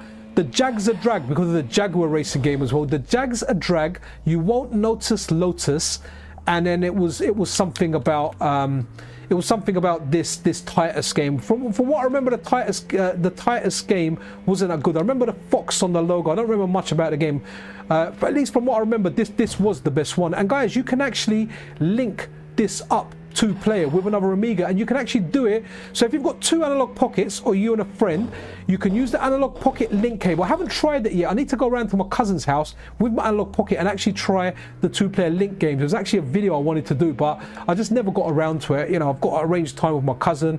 We both listened to Guile. We both went home and became family men. But you can link these up. I never tried linking two Amigas back up in the day, but yeah, you know what? You can link the Analogue Pocket. It has the feature, and what's really awesome. Let's have a look at something really awesome before we move on to Supercars 2. Right? We're gonna go back on the list now. I'm pretty sure they've got. No, where was it? Okay, cool. No, where was it? Right. All English by year. Was it special hardware? Here you go. Look, modem or serial link. Like, look how good this darn list is, right? All these games here, you can play two players, right? So if you've got two Analogue Pockets and you want a two-player game, you can have the link cable. I can't remember. I think you have to put it in either Game Boy Color or Game Boy Advance mode. You can play all of these two-player on the Analogue Pocket with one another. And the amazing thing is if you go into special hardware, so you go onto special hardware, go into modem or serial link, and it's got the games that you can link up with and play multiplayer. I mean, wow, like, it's amazing. It's amazing to have them in one place. And you've got quite a bunch of games there. Sorry, it was Lotus 2 that you could link up, not Lotus 1.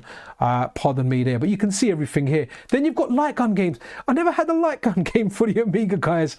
POW, wow, okay. That kind of looks like Operation Wolf to me there. Oh, that's a decent one to try as well, Operation Wolf. And okay, so we've got the Roland MT32. So that's probably sound, if I'm not mistaken. So if you've got, I'm just basing on assumption here, so I could be wrong, but if you've got like that MIDI attachment that you get for your Mister, maybe these ones have got better sound. I remember Leisure Suit Larry, you know, when going through puberty, there was an adult-based question and the internet wasn't around. I could never crack it, so I never actually got to play the game. I had the game, but I could never ever work out how to get into it. I just couldn't get past that special child lock they had. I guess it was kind of good because I was a child at the time. So right, Supercars 2, which is such a wicked game. And while that kind of loads up, what we will do is I'm just going to have a look at some of the chat to see if there's any new titles to write down and kind of like what's been happening. Ooh, so Supercars 2 and Supercars 2 AGA. Okay, so the one I played was this one. Shall we What's the 2021? All right, guys, you know what? Let's look. So this was released well 3 years ago now, right? In 2021, or less than 3 years ago, right? Let's try this, and we can go and have a look at the other one as well after maybe. But well, that's interesting to see, you know. Let's have a look at chat. Wicked. Oh, you can switch to use the button to accelerate in Lotus. Oh, wicked, nice one. That's good to know. Amazing. The main thing is the options that we've got within the front end. It's amazing. This has got a banging soundtrack as well. Maybe I'll leave it. Let me turn it up just a tad. Again, love it. Absolutely love it. Watch the driving school that comes up. That's the number that I called. Works with Game Boy Link cable. Yes, wicked. Oh,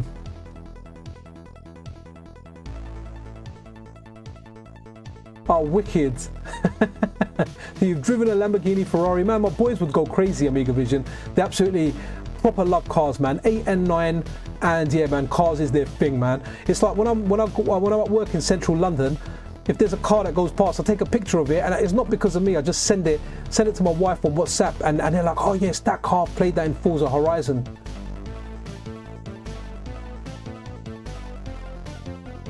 Again, great soundtrack, great intro. So originally I played this game on the Atari ST, I think, around a friend's house, and then I got it for my Amiga. A big shout out to my friend Noah, man. I hope you're well. I know you're not into gaming and you don't really watch this stuff, you know, but if you ever are, then wicked.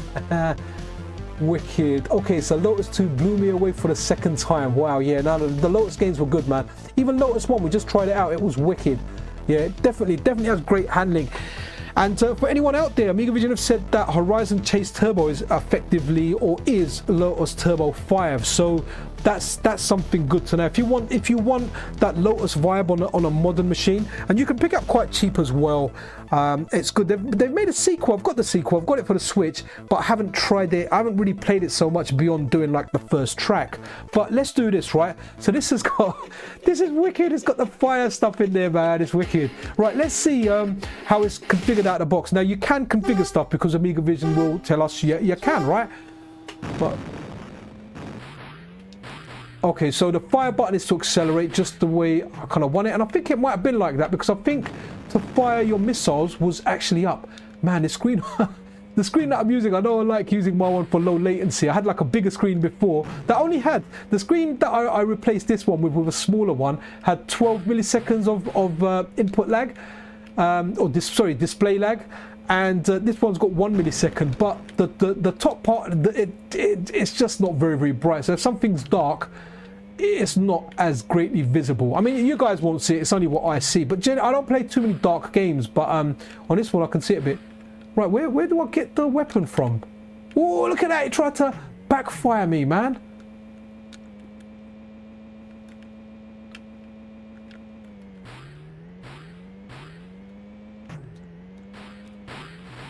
Sorry, I was trying to see if I had missiles. I can't remember if missiles was a pickup or it's something that I had. Guys, this is one of the best bird's eye view races you can ever get. Absolutely love it. I know there was like stuff on Nintendo like RC Pro AM, but this is probably my favorite one, man. Absolutely love this. Played this a lot. I mean, I tried recreating stuff like this. There was a bit of time where I was playing stuff like native games on Android, you know, because I've got an Android handheld. They had emulation on it, and I think they're called like Reckless Racing or something like that. They're actually quite decent. They're decent games, I have to say. I think I've got like the latest one, Part 3. I've never played them.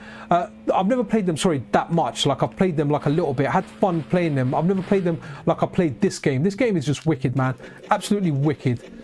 So where do I buy a missile? Look at it, look at the stuff you get in between. It's just fantastic, man. Absolutely wicked. Okay, what does this sign mean? Maximum height. Okay, no giraffes, narrow road. All right, I'm going to answer it correctly. Maximum height. You're stuck behind a slow-moving vehicle. What should you do? Blow it up with front missiles. Honk your horn until it lets you pass. Overtake a vehicle. Let's go blow it up with a missile. What does this sign mean? Twisty road, drunk drivers likely, slippery roads. Okay, that's slippery road. Let's answer that correctly. Guess what? Okay, what does this sign mean? Danger. Okay, right. What's the speed limit of car? Built up area, 30 miles. You know, that's outdated now. They've changed that to 20 in the UK. Okay, so no motor vehicles. Wow, we're doing quite a few of these. Power station. Right. Oh no, 300. Not bad. Okay, cool. 2 extra points. Wow, okay. I can't even remember how to do all this stuff now. Oh, okay. Oh, we can get some missiles. So, but I have got missiles, right? Okay, I need to work out how to fire them. I've got front and back missiles. So, right, we'll move on to the next one after. You know what? Wicked. Are we? How do I get back out? Okay, quick. Okay, cool.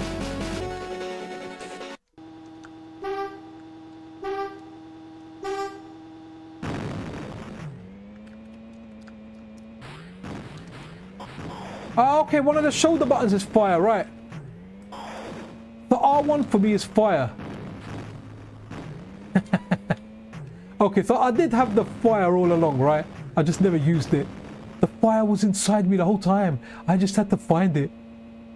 I just want to blow something up and then we'll move on to the next game. But what a great game, guys. Like, but definitely try this out. So I'm playing like the Amiga 1200 version that was released in 2021. But in all honesty, in my head, this is how I remember it. So I'm sure there's some improvements in here. There's nothing that I can at least point out to you. Okay, oh, okay, sorry, that was my back missile. So L is your front missiles, R are your back missiles. That's likely someone said it in chat, but I wasn't looking at chat while playing it. So just want to blow something up, man. Okay, let's move on to the next one. What's after supercars? We've done Lotus. Oh, we've done BC Kid. Right. Oh, we're in for that 2 frames per second, guys. We're gonna do Stunt Car Racer.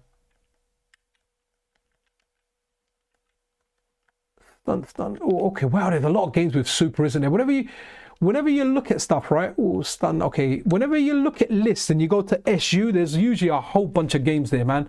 Under SU for with the word super in there. Right. Oops. Yeah, do you know what, Ninja Loving World? So I just see that thing there where you say in your 40s and you've never stopped loving cars, right? Don't get me wrong. Actually, no, I don't like cars, man. I just yeah, sorry, Amiga Vision. Yeah, I found it. It's actually on the controller. It was L for front shot and R for back shot. So yeah, that's that there. So sorry, Ninja Running World. I don't like driving. I do it on a daily basis, but for me, it's just something that I need to do. I don't enjoy it. Yeah, maybe because I'm mainly driving a city in built up areas, but yeah, it's not for me. Ori Retro Gamer, hello, how are you? Wicked. Nitro was also good on you. Oh, Nitro. Yeah, I remember that game. Let's write that down. Maybe we can check that out too. Kind of remember that. Never played it as much. Well, okay, right. Wicked. All right, let's have a look at this. Let's not leave you on the stream so long, guys. That in the top right, that little Amiga GIF you got. Someone designed that on Reddit, and I asked them for permission if I could use it, and they gave me permission. It's been a while since I have done it. Okay. Okay. Yes. Oh, okay. Yeah, it's been a while since I've used it, to be honest. It was in there. I usually used to kind of put it at the beginning of Amiga videos, but I thought it would look nice in here to just have. Okay, so right, let's go practice then, shall we? Tracks in Division 1, practice ski jump. All right, let's do the ski jump. Oh wow, yeah, I can't remember this game. Yeah, I remember this. I think I might have played it once, and it's difficult, right? I guess would it be correct to say Trackmania was inspired? Okay. Oh, okay. And I've got okay, it's not as bad as I remember it. Definitely more than 2 frames a second here. We might even be doing like 30 frames a second. It doesn't. I've played worse.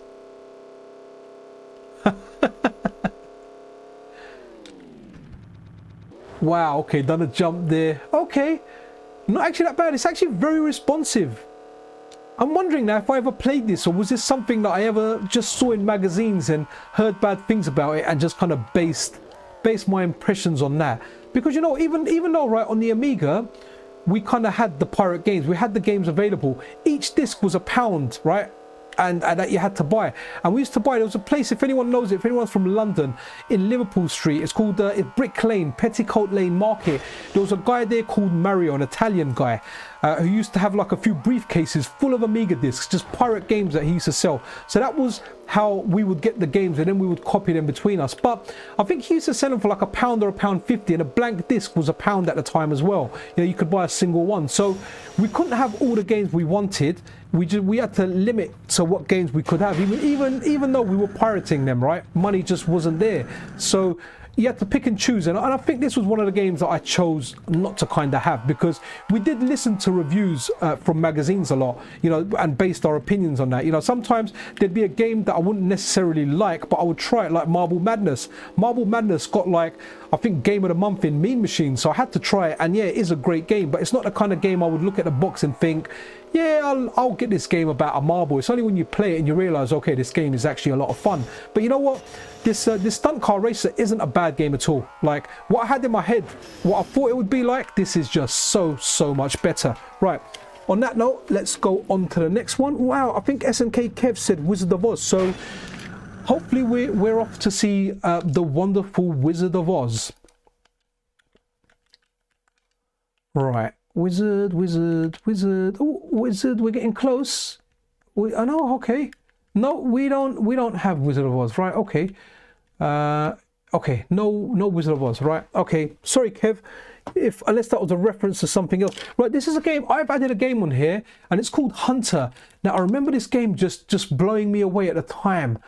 I wonder if it might be mouse and keyboard, I can't remember, right? But this game, it seriously, like, looking at it, I was just like, wow, this game is just nothing short of amazing. But while it boots up, let's just give Pocket Sand another little blast. Okay, where is this collection from?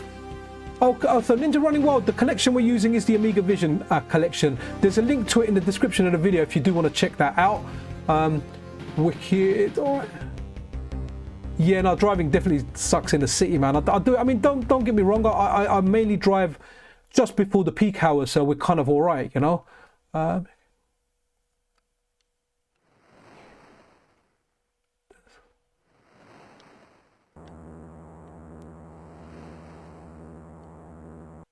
Yo, Phantom Brawler, thank you. Support appreciated, man. Always. Thank you for dropping by. Yeah, check the Ninja Running Wild. Check the link in the description and just follow that through. So go on to the Amiga Vision one, then go on to, like, the download, and it will take you to a search on archive that will lead you to that. And you've got different sets on there, but go for the bigger one. Previously on the Pocket, you were limited to the one that was under 4 gig. Now you've got the full one there, which is closer to 9 gigs. So go for the Mega AGF pack. Get the latest Amiga Core. That's also linked in the description if you want to do it manually, or you can use an updater. But if you're going to do it manually, grab the latest core, copy that over onto your onto your SD card for the Analogue Pocket, and then add the image that you get. I recommend torrenting the image. That's how I did it. I ran a torrent. I got it in like 10 minutes, and then add that to Commons. What is it? Asset, Amiga, and then common folder. It's pretty straightforward, to be honest. I will likely do a tutorial on there on how to get it on there, because I know some people get stuck on there. I mean, I'm not good with tech and tutorials and getting around stuff, but man, like, there's a lot of people that are better than me, but there's actually a lot of people out there that are worse than me, and I can't believe it, because my bar is really low, guys. Like, I'm terrible. Like, sometimes I'm speaking to developers, or I'm testing something, and I'm like the dimwit in the group, man, and like, I can feel it, but I do try and contribute. Right, this game here, Hunter, guys, this blew me away on the Amiga. This was like next level. Now, what I can't remember is, do we play this? I think you must play it on mouse and keyboard. Let me grab the little trackpad I got and see what we can do. Okay, so I press spacebar. Okay, so this was Hunter by Activision. Ooh, okay, so... Okay, start new game. Hunter... Okay, so we're just...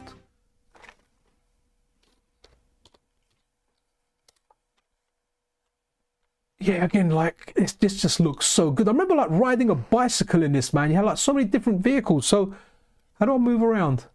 Do I move around on the controller?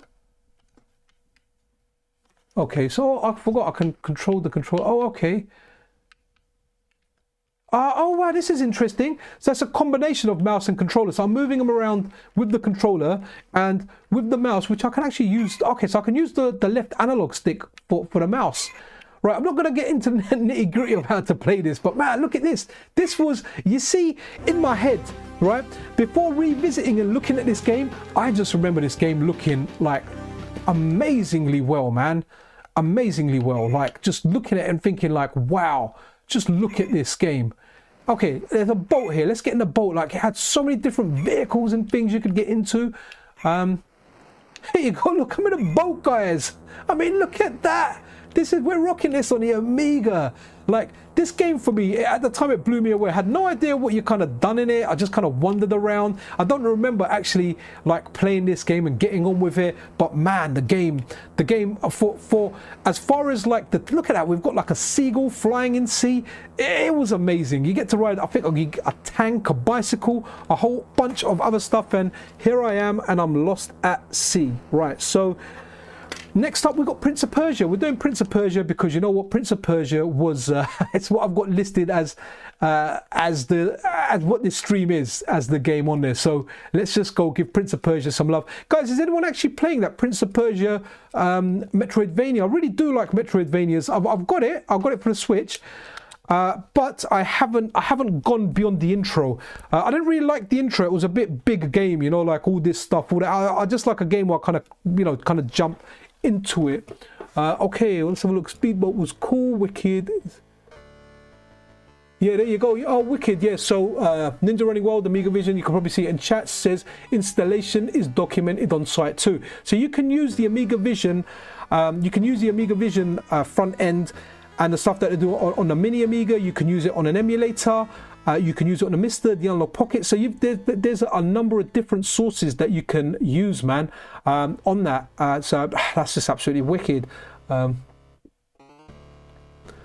No, so Ninja Running Wild, like it's one pack. It's just one image. It's like a 9 gig image, and it's a .hdf. It's a hard drive image which has everything on there. So you haven't got a whole bunch of different ROMs on there. Sorry if I sound ignorant. I have a lack of understanding on this. Something that I really do want to get done is I want to be able to add like some of the new Amiga games on there to run on the Mister and the Analogue Pocket, because I do get a lot of people asking how do we get those games to work on there, and I don't actually know myself. So that's maybe something I can look into, figure out, maybe get some assistance from others on that. But maybe we can get that going, because I would like to have access to that Castlevania game on the Mister and the Analogue Pocket. Again, look at this, man. Prince of Persia, just what a wicked game, man. Look at that. Look at the intro that you've got there. Just such a wicked game. Really good game. So this Prince of Persia is the one that started the genre for me. You know, after this there was like another world. It was kind of known as Out of This World, right? So let me see if is there another button for this? Okay, is it? So you kind of no, I'm dead. Okay, I lost a bit of energy. Right, so let's see, how do I walk? Do I hold the button down? Okay, so if I hold the button down, it does the walk. Okay, yeah, so you can do... I love that slow walking, man. Guys, this is just such a classic game, man. Wicked game. The sword fights were wicked. All about the timing. So you want to get across that, you can run. No, I didn't do that. I ran. I want to run. And then when you get to the end, top corner. Mind you, I didn't have to run to do that jump. That wasn't one of the bigger ones. So... let's hit this block, should open that. Again, guys, this is such a great game, man. I mean, this was out for pretty much everything. I even remember like Game Boy versions of this. So yeah, so over here we can run.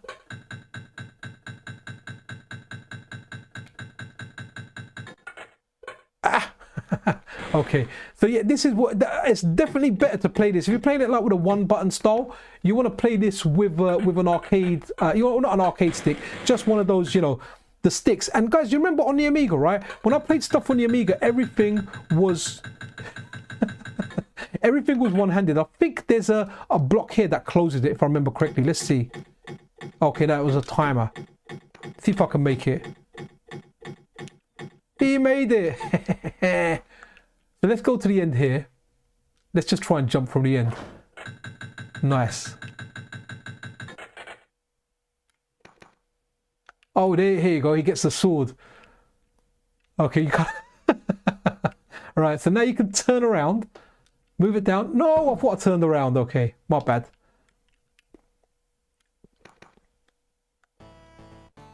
Brilliant, absolutely brilliant, wicked game. Right, what's next? This is all right. We've got Turrican next. Difficult game, but you know what? Great soundtrack from what I remember as well. But let's go and do the Turrican now, right? Okay. T Turrican. Let's go right to the bottom.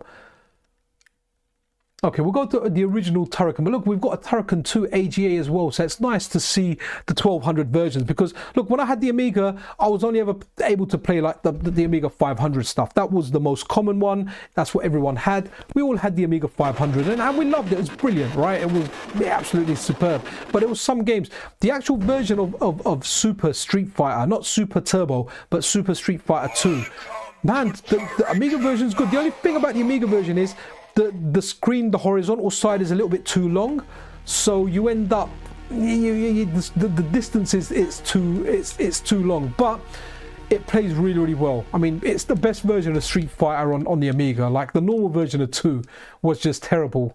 What I don't mind having a look at as well, guys, you're all naming good games, right? We should aim we should have a look at some terrible ones as well. Look at the movement in this. It just looks wicked.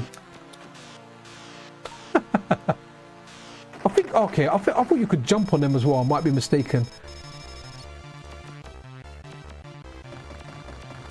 What's the sound levels like? Okay, sound levels should be kind of okay. Okay, I thought.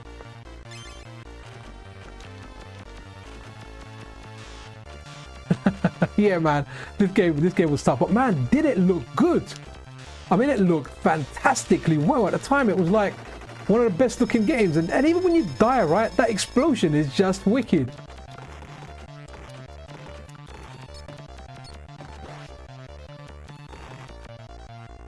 I love the way he walks. Yeah, this is a tough game, man. I think they brought it back, didn't they? I don't know if it was a remake or it was just the same game again. What would be handy is if you could shoot in different directions, but you can only shoot left and right in this. I mean, this is. I never got into this back in the day. It was too difficult, man. It was just too unforgiving. There was just too much stuff happening all over the place. Does pressing the key do? Oh, okay, space button does your special, right? Okay, let's move on to the next one, because this game is tough, guys. And what have we got next on our list? Oh, we got Midnight Resistance, which is one of my choices. So let's have a look at that. Let's have a look at Midnight Resistance, because I want to see what the controls are like on here, because having the same button, having to move up for jump and to kind of rotate your fire around. Wow, guys, we got Metal Gear 2021. All right, before Midnight Resistance, we got to have a look at Metal Gear, right? Metal Gear on the Amiga, you can't skip past that in a list and not click it, right? It's Metal Gear. That'll be interesting. Yo, Jar Jar in the house. How you doing, Jar Jar? Guys, Jar Jar Binks is my cousin, man. He's proper cool, mad cool. He's the guy that actually does all my Game Boy mods, man. And he's the one, remember when I said earlier I need to go around his house and need to link up the Analogue Pockets on the Amiga stuff? He's the guy, man. Top guy. Jar Jar, love my bro, love. I'll see if I get a chance this weekend. I'll pop out. I am taking the boys to the arcade tomorrow. If you want to come arcade, I know your boy will be too young for it, but if you want to come out to the arcade, I'm either going to go Rowan's or I'm going to go Free Play City, so they can play stuff like Time Crisis, House of the Dead, and whatever other games they want to play. So if you're around, Jar Jar, let me know. Wow, who remembers these screens? How do we pass this screen? Oh, okay. I just realised, sorry, sorry, Amiga Vision, my mistake. When we were talking about supercars, and I said L was to shoot forward and R was to shoot back, that was just a representation of the mouse buttons. I forgot the shoulder buttons are left and right click. It's actually really handy when you're playing this docked. If you've got a controller with analog sticks, you can use the analog stick as a mouse.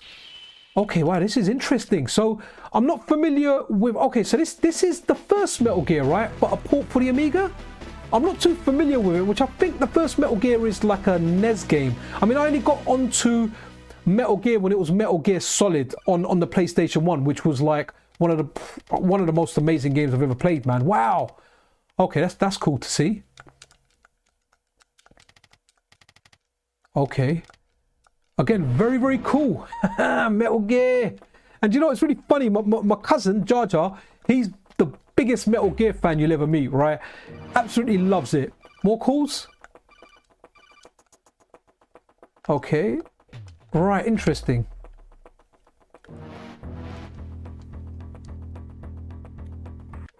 The sound is still there. Ah. I'm not doing stealth. We're doing a stream. we want an action-packed stream. We're just gonna go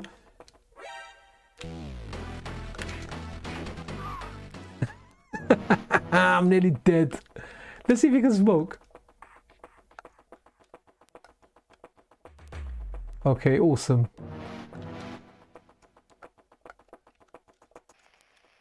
Okay, that's my codec one. Right, it's got a few buttons, this game. Oh, and again, away from duty. I just want to go punch him while they're looking the other way. Come on! You escaped death narrowly.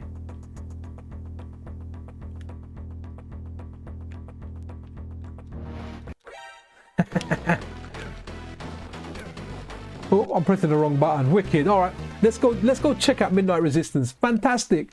Amazing to see this on here. Right. Guys, love this game. So my cousin would remember, you know, yo, Jar Jar, remember our uncle with the Atari ST, the guy that got us into the Atari ST with himself, right? Do you remember, I used to play Midnight Resistance on his Atari ST. That's where I first played the game, and I absolutely loved it. So, absolutely awesome. So, yeah, man, Jar Jar, love it. Amazing that you've dropped by, man. Okay, up his jump. Okay, so this is still, yeah. So this would be a hard one to kind of, yeah, this would be a hard one to kind of translate across, but I absolutely loved it. These keys you get unlock weapons at the end of the stage. And I remember hearing the speech, it was like, pick a weapon. Absolutely brilliant. But again, it's tough where, so if you hold down fire, you can then aim your weapon. And if you just move it up without it, for example, he'll jump. So yeah, it takes a little bit of getting used to play these games effectively. You know, when you had the Amiga and you wanted to play these games, Ah, man. You lose all your keys, kind of like Sonic, right? Where he loses, look, I can't even get them, I got bumped. Okay, that's cool. And the thing is, when you jump, your guy automatically starts like shooting up. Okay, so it should be like a little tank weapon here. Let's see if the mouse button do anything. Oh, pauses it. And it got rid of the sound, okay. Oh no.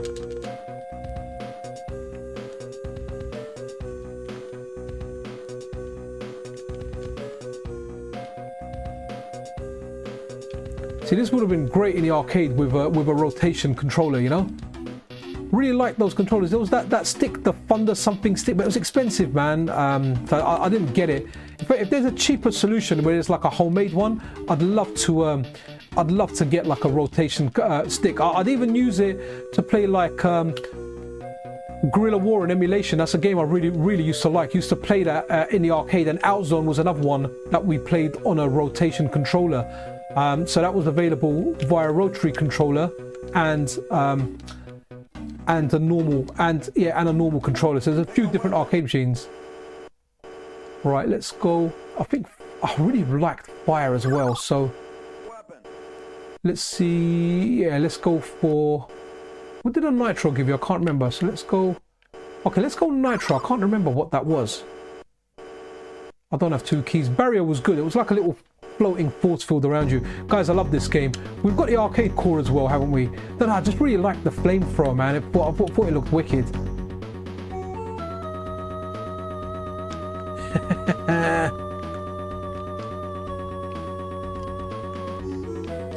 Okay, we're gonna fight a tank here again. Okay, let's see if I can just.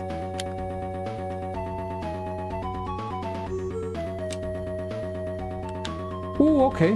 That kind of caught my foot.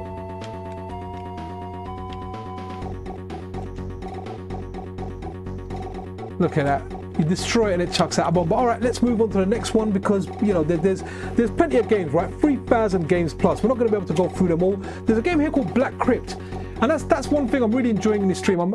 I'm enjoying playing games that I know, but I'm really enjoying finding games that I've never heard anything about. So let's have a look at Black Crypt.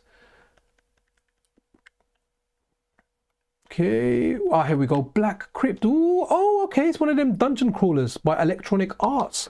Wow. Remember Electronic Arts back then, guys?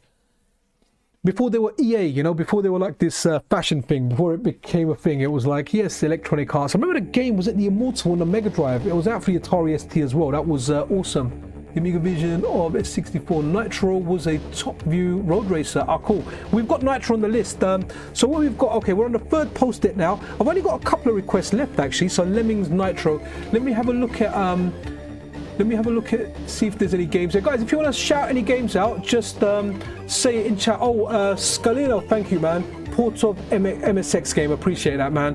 Appreciate any input you guys give. It adds more value to the stream. Especially I learn stuff and other people in the stream learn stuff as well, so that's wicked. Raven, guys, if you want any games, whack them in block capitals so they stand out a little bit in chat, and I'll add them to the list. So Black Crypt, wow, look at that, man. You got a gargoyle there. Oh, I take it this is going to be a mouse game then, yeah? So let's left click it again. It's so awesome, guys, to have like the left mouse button configured to L1 on my controller. So I'm glad I'm not using a digital controller only without an analog stick. I'm actually using, I try not to use Bluetooth controllers, but it works really, really well with the Analogue Pocket with a dock. This 8-bit though Pro 2, I think it's called. Really, really good controller. I usually use it on the PC to play, you know, like Monster Hunter or like a game there. I don't feel as much lag on 3D games as I do 2D games. With 3D games, I'm okay with Bluetooth. With 2D games, I generally, if I'm playing like arcade games, Street Fighter and all that stuff, I actually prefer, let's see how maybe I need my keyboard here. I prefer using an RF or a wired solution, but okay. So this is one where I've got my little keyboard here as well. I'm spamming into, can I just start the game? Into Crypt, okay, cool. There we go. Okay, are we gonna go in? It's asking me for a save. Right, okay. Again, you know, I never really played many of these dungeon crawlers. I remember like the most famous one back in the day being the Eye of the Beholder, was it? But I never really played these. I know there's some on like the 3DS and whatnot. Okay, are we? Oh, here we are. Click the mouse to begin. Okay, we're clicking the mouse. Okay, okay, here we go. Right, okay, so, oh, interesting. Okay, so I'm here on my keyboard. Okay, go back, right. Oh, do I need to press something here? Let's have a look.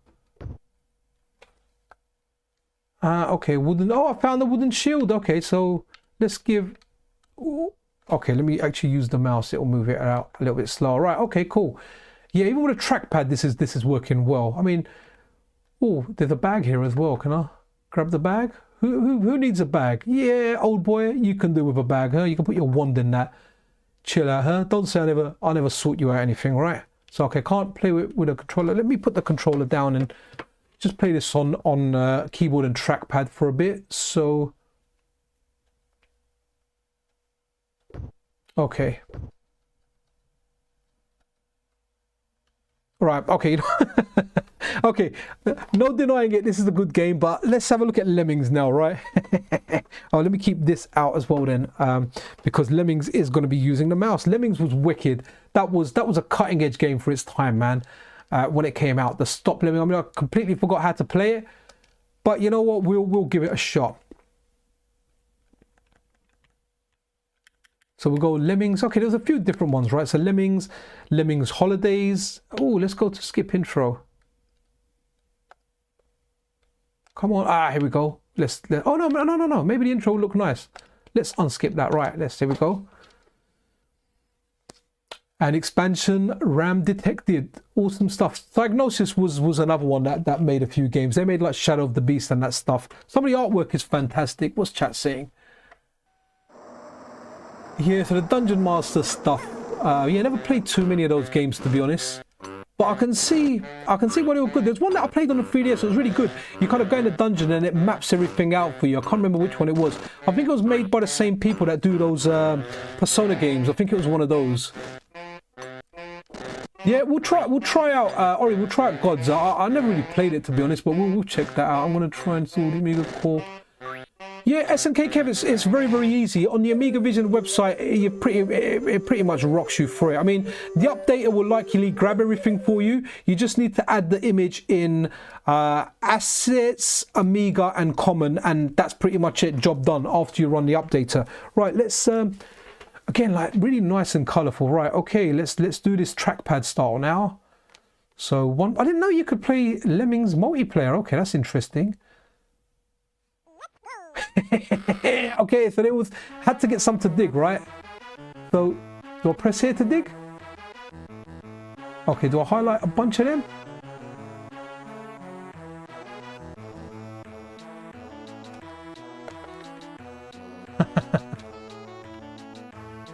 Okay, dig my lemmings, dig.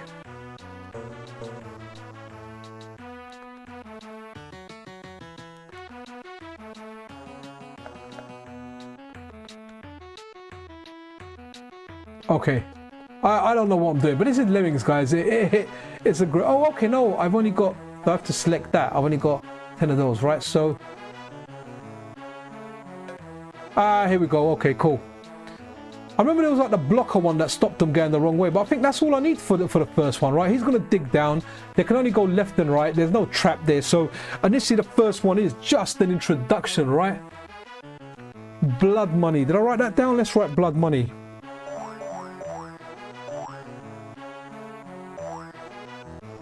Okay, and yes, you know what, Ninja Running Wild, Etrian Odyssey, it does sound like that, right? It does definitely sound like that. Oop, just dropped my pen.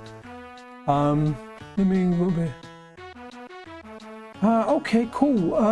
Right, yeah, I never knew Lemmings as a multiplayer game. It just never struck. I don't even remember seeing the option. I remember playing this. This was a great game, man. Really? Okay, so this is one now. Okay, so I need, where's the block one? I'm gonna have a block one, no? No, okay, oh, the umbrella. Haha, let's get there quickly before they all go,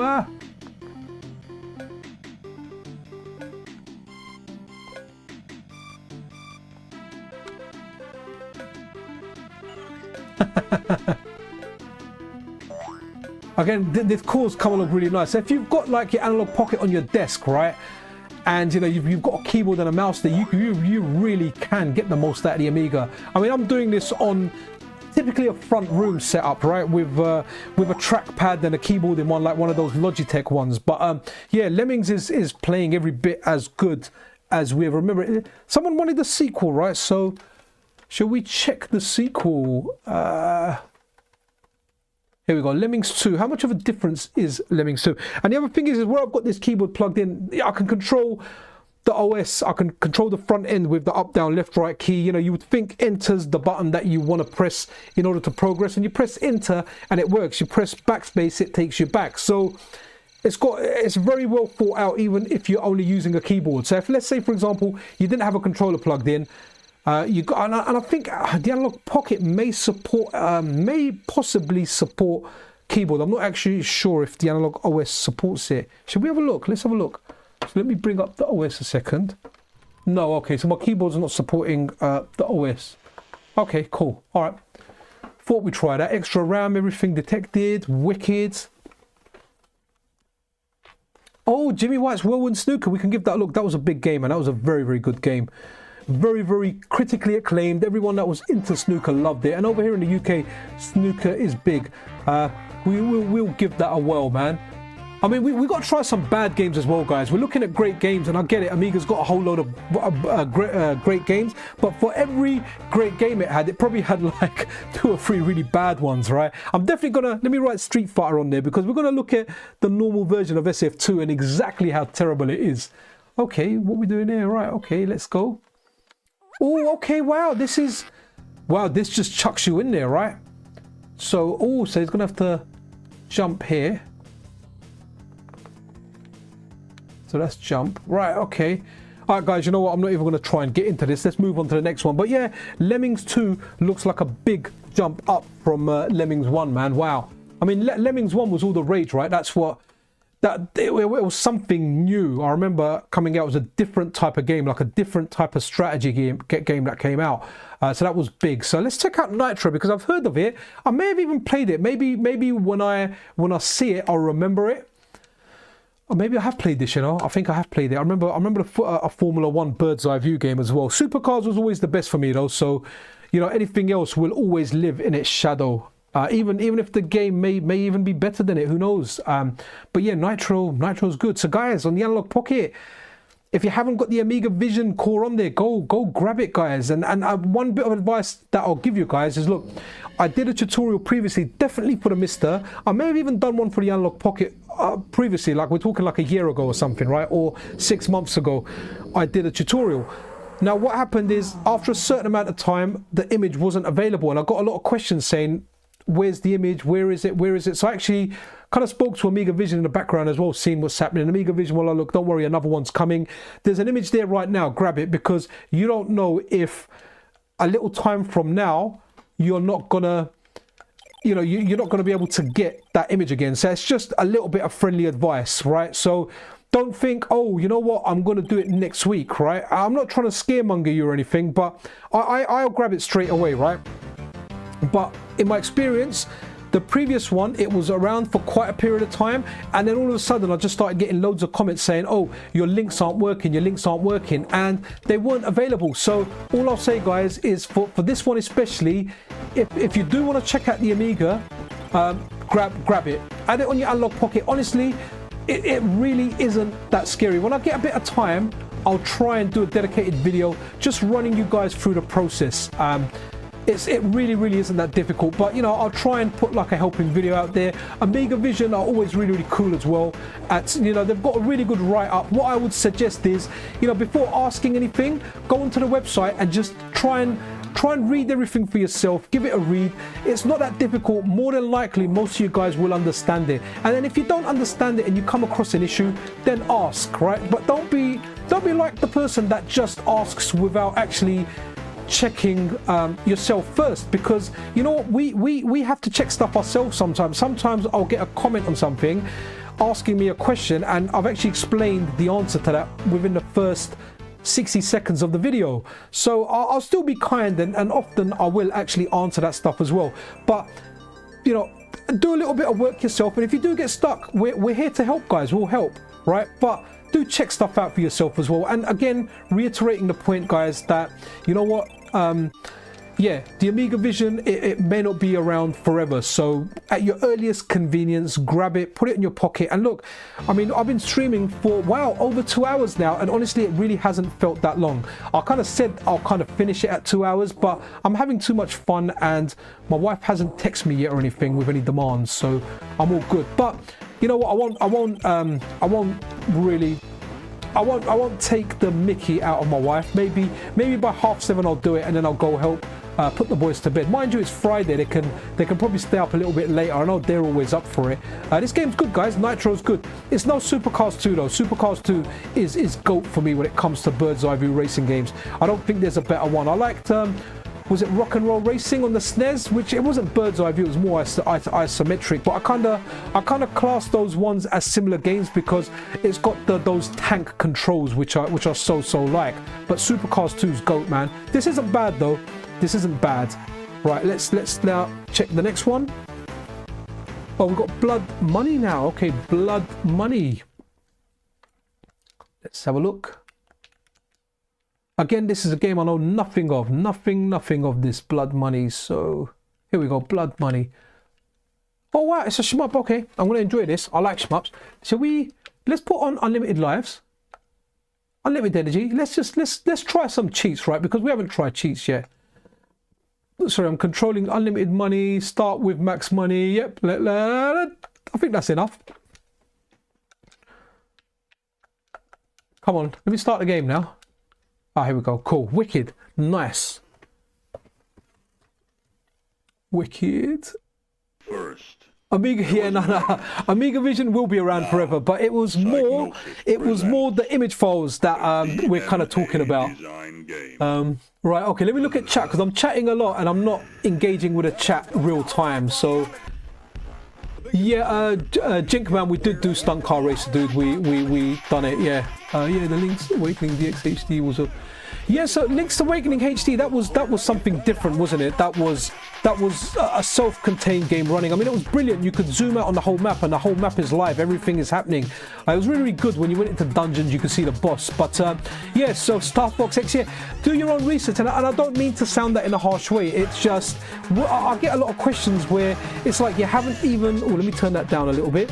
you haven't even tried yourself, you know, give it a little bit of effort and then, you know, ask us when you get stuck. But going back to the point of what the community have made available, right? So Amiga Vision, correct me if I'm wrong here, right? So you provide the front end, you provide a lot of stuff, but you don't provide the hard drive image. The hard drive image is something that's made by other users and is available on archive.org. So Amiga Vision aren't the makers of it, right? So to get it into perspective, sometimes that can go. That's why I'm telling you guys, get that out there. Now, Amiga Vision, if I've said anything incorrect there, just please correct me if I'm wrong. But you know, the actual image isn't from you guys. All the hard work, the front end, the beauty of it is from you guys, but the actual hard drive image is made by users. It's provided on archive.org or similar places. So grab it while you can. I thought I might have actually been playing there because the helicopter wasn't moving.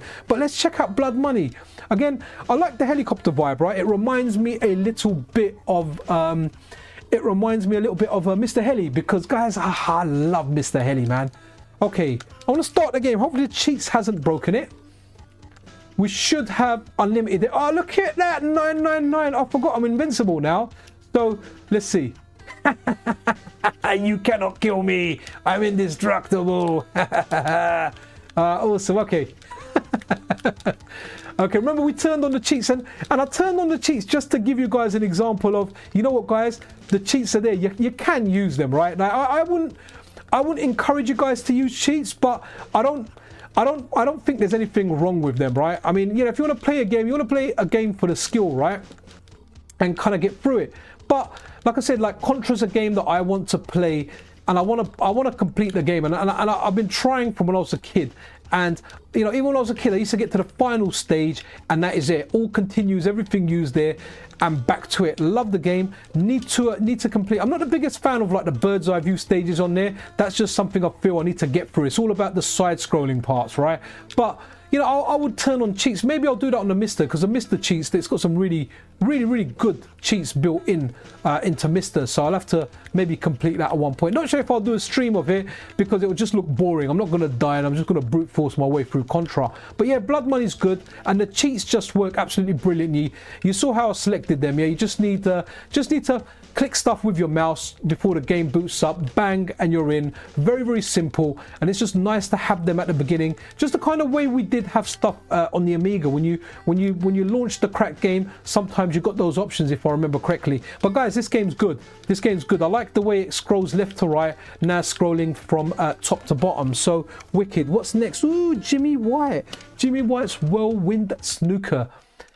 And this was a big game, guys. So the publisher on this was Virgin, when Virgin used to publish games. Again, look how fast I'm moving around, guys. Like, seriously, like just absolutely banging. A lot of people, right, that weren't into gaming at all, liked Jimmy White's Whirlwind Snooker. It was just brilliant, absolutely brilliant. Here we go. Yeah, nice one. Thanks for confirming that, Amiga Vision. So that's absolutely wicked. So again, emphasis on, you know, when it's available, everything's there, everything's in place, all the links, everything, all the guidance, everything is correct. You know, just grab it, man. I mean, look at this. If you look at the last 2 hours and you just skip through it, yeah, I mean, you can see what's there. How can you not want this? You know, even, okay, I have nostalgia for Amiga, but even if you don't have nostalgia, I genuinely think it's a system worth checking. There's some great games on there. Amiga Vision, British people gonna snooker. Do you know what? I've played snooker. We used to go to snooker clubs when we were young. We used to hang out there. I used to play some of the arcade machines in there. The boys used to play snooker and pool. Some of my friends are like tournament pool players, especially like a friend of mine whose mum owned a bunch of pubs, so he grew up in pubs, right? He was a sick at pool, but the issue that I always have is I can't tell the difference between like the brown and the red. They look the same to me, so I always have to confirm colors with people, but I will get stuff wrong. I'm not going to play this, right? I think the demo's good enough to have a look at, but wow, I mean, look at this. This was a technical achievement when it came out, right? This was just, it had all the options, it played really well. And even by today's standards, I think this is a game you can enjoy and play, because all you're looking at is you've got good physics in the power that you're putting into the cue, and you've got angles, right? So you just hit the ball at a certain angle, and the effect that has goes in there. So the calculations are in there, and the execution, the front end, and the 3D-ish type of graphics that it's got, it just works really, really well. But yeah, I grew up playing snooker a bit, but I never ever really pursued it too much, man. I definitely prefer pool, right? Because you've got red, the UK pool. I know in American you've got like the stripes and the numbers on there. In the UK, the pool that we have, we've got red balls, red and yellow balls, and then we've got the black. So you finish your color and then you move over to black. That was a lot of fun. Smaller table as well. Slightly easier game to play. Was this 91? Do you know what we can do when we go back to that list? We can have a look at it. We can have a look at what year this came out in, which may have been 91. Who knows? Yeah, Starfield X. The front end is just wicked, man. Absolutely wicked. Pool now more. Okay. Oh yeah. R.I.P. Archer McLean, man. What was that, last year or something? He passed away. I remember that. A lot of good games. The guy brought to the Amiga. Sorry, I'm not going to pretend like I know every developer's name. I remember reading up on that when it came out, and he was involved in a lot of stuff on the Amiga. So yeah, IK Plus, here we go, wicked. Yeah, that was at the beginning of the stream. Yeah, so IK Plus is just legendary, man. So the guy was an Amiga legend. So I don't remember the name from the time, but I just don't pay attention to that stuff. But we can see it on screen now for Jimmy White's World Snooker. So it seems like anything that has Archer McLean in it is just quality, right? Oh yes, there was the Mercury, the little ball kind of game, wasn't it? Where the little Mercury floating about. Oh, okay, yeah. Let's add Rygar to the list. We can do that next. In fact, I don't even have to add it to the list because the next one I've got is Street Fighter, which is mine. Wicked. Right, let's do Rygar because I absolutely love Rygar. That was a C64 game for me, but man, look at that. Jimmy Wright's Whirlwind Snooker just looks wicked. Oh, here we go. Who asked what year it was at? Can you see it on screen there? Depending on what type of screen you're looking at, but you can see it there. It was released in 1991. So I think that's what you said, right? You said 91. Yep. Star Fox X. Well done. Give yourself a pat on the back. That was it was 91. So here we go. Rygar. Let's go right to last game. This game was just wicked. Wicked game. Wicked game. Trainer Infinite Live. Nah, we're not going to go there. I'm hoping we see one of the little pirate screens on there. You know, like the little tags and the things that you had. It was always nice seeing some of that stuff. Yeah, man. Rygar. I know there's an arcade version. We've got it for the Mister, but you know what? Like it was C64 for me, man. That's how I remember the game. And I guess this is going to be the C64 version, but like on steroids, right? Like the bigger brother, you know, like C64 being a little brother, and again banging soundtrack as well. Can we turn the soundtrack up a bit? Sorry, I was turning the sound up there. You know what I liked about it as well? I liked it when you jumped on them. Again, love Amiga Vision for like the adding jump on there, right? So yeah, there we go. Up and jump, kind of done that. Wicked move, man. What a game, guys. What a game. I mean, I should really play the arcade game to appreciate, you know, where it kind of all began. But yeah, it was C64. And you know what? In my head, right, I need to check out the C64 version, because in my head, this is what I remember the C64 version looking like. And you know, when you haven't seen a game for a long period of time, you think to yourself, this is what it looks like, and it looks worse than that, right? So I remember that I just used to love squashing stuff in it. You know, you got a bit of Mario Brothers in there where you just squash stuff, right? I got done by the thing in the tree. Let's do the level, because I kind of remember the ending and it kind of looked all right. Yeah, look at that, where you kind of turned through that. That was wicked, man. What a game, guys. What a game. Rygar. Right, what's next? Right, let's do... I can't remember who it was. It might have been Ori that asked for it, but let's do it. So let's do Gods next. So here we go.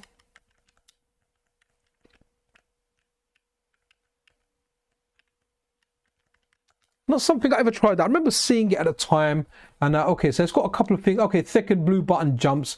You can see it's got like the options there that you can pick from the beginning. Hey everyone, I hope I hope everyone's... Oh, right, okay, Amiga Vision. I just see that there. Ryga is a 2019 port. Right, okay, awesome. So, was Ryga not out originally for the Amiga then? Or was it out, but the one that you've got on here is the 2019 port? Because, like, for me, it was definitely...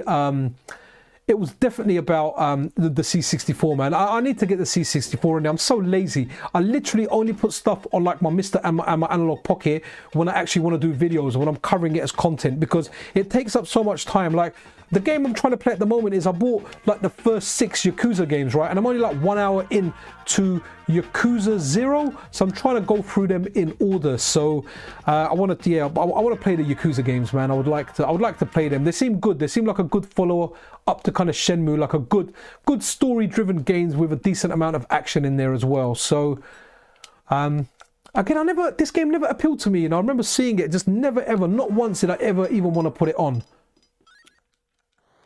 All right, can I attack? Do I need to? Oh, I've got the sword now. Oh, okay, cool. Okay, yeah. Well, I can see why people like that. Those things were a bit funky looking, to say the least, right? Yeah. Okay, so you need to kind of jump to get off the ladder. I've got a bomb now. Okay, awesome. Okay, so you can't crouch and fire. Okay, that's interesting. You go through your different items there.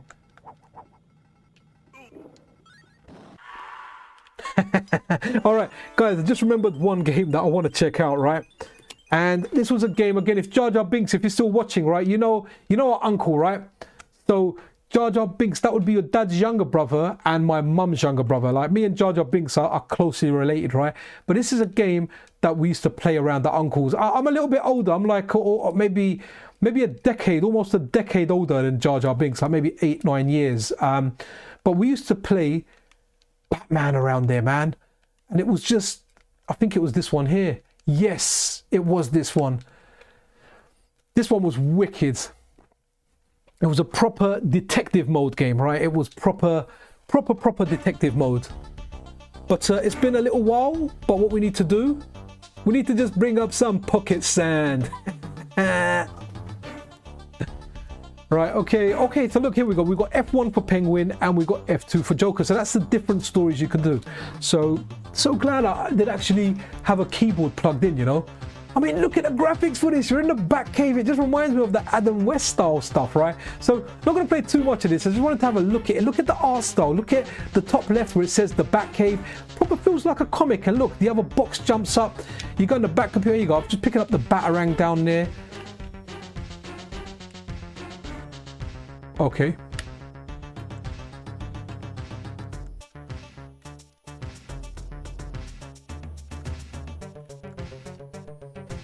How do I get out of this now? Oh, okay. Is that it? Okay, that's it.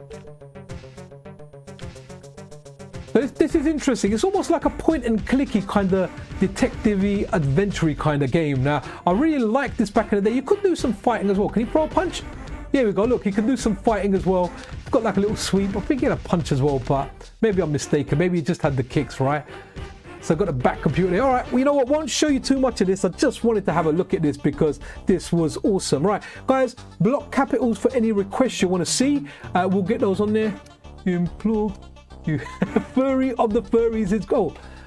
What? Cool, wicked. Furry of the flurries, right? Okay, yep, no problem. We can do that. Furry of the... Okay, cool. Right, well, let's do that next, right? Because I've got a bad game on the list that I want to check, which is Street Fighter. So let's do... Oops, sorry. I'm going down like I'm going down the list there. Right, okay, so Furry of the Flurries. Furry. There we go, Furry of the Flurries, and we've got CD4. Okay, let's do the OG version first, right? So Richard Maxey, not quite point and click. It's like an adventure game with you could say it has point and click elements in there. It just, I don't know, it's like an adventure game. It really does feel like a detective game with some fighting stuff in there. And I remember playing it when I was like a young kid with my uncle. I must have been like 10 or something, and I played it on his Atari ST. I used to play kickoff with him, man. He used to batter me at kickoff. That game was too fast. But I generally prefer Sensible Soccer. Sensible Soccer for me was the better of game. Dogs of War, yep, no problem. We can put that in there. Dogs of War. Oh, do you know what we can do? We can put on cannon fodder. I was going to say cannon spike. Cannon fodder, right? Because cannon fodder's just got a banging soundtrack, right? Oh, I like that. Thank you, Stat Matt Hybrid. So I see that. I see that. See, that stands out in chat because I'm looking. I've got 3 different screens that I got here. So, you know, we've got that. But you know what? Yeah, Pocket Sand. You know what, guys? That can never get boring. I'm sorry if that's doing your head in. I just absolutely love it. From when Bud Dude started posting gifs of that, I just absolutely love this. So you will see some Pocket Sand every so often. But what we will do, actually, I've got something else done here as well. So okay, so there's a 50 hertz and a 60 hertz option. That's super interesting. We'll go English because a lot of the Amiga stuff that I played was RF, and I'm pretty sure it was designed for 50 hertz. It was one of the machines that kind of benefited in Europe with those of us that had 50 hertz stuff. One thing I am going to do as well, guys, just what we're going to do after this one, we're just gonna I've got a browser thing open as well, so we can have a look at the browser, and we can well, I can bring that up on screen. Right, winners, here we go. Come on, enter password for coordinates. I don't know no password.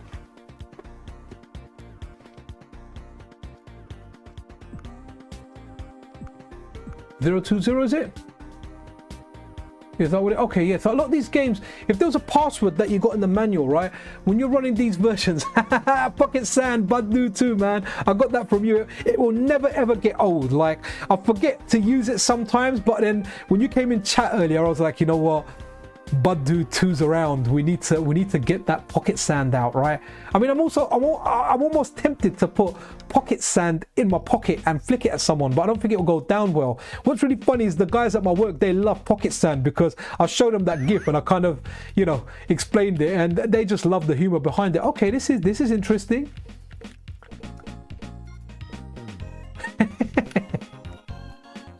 Okay, I've done that big jump up. Wow, mate, I tell you what, Amiga just had some wicked soundtracks. Okay, do I just run? Do I build up speed? And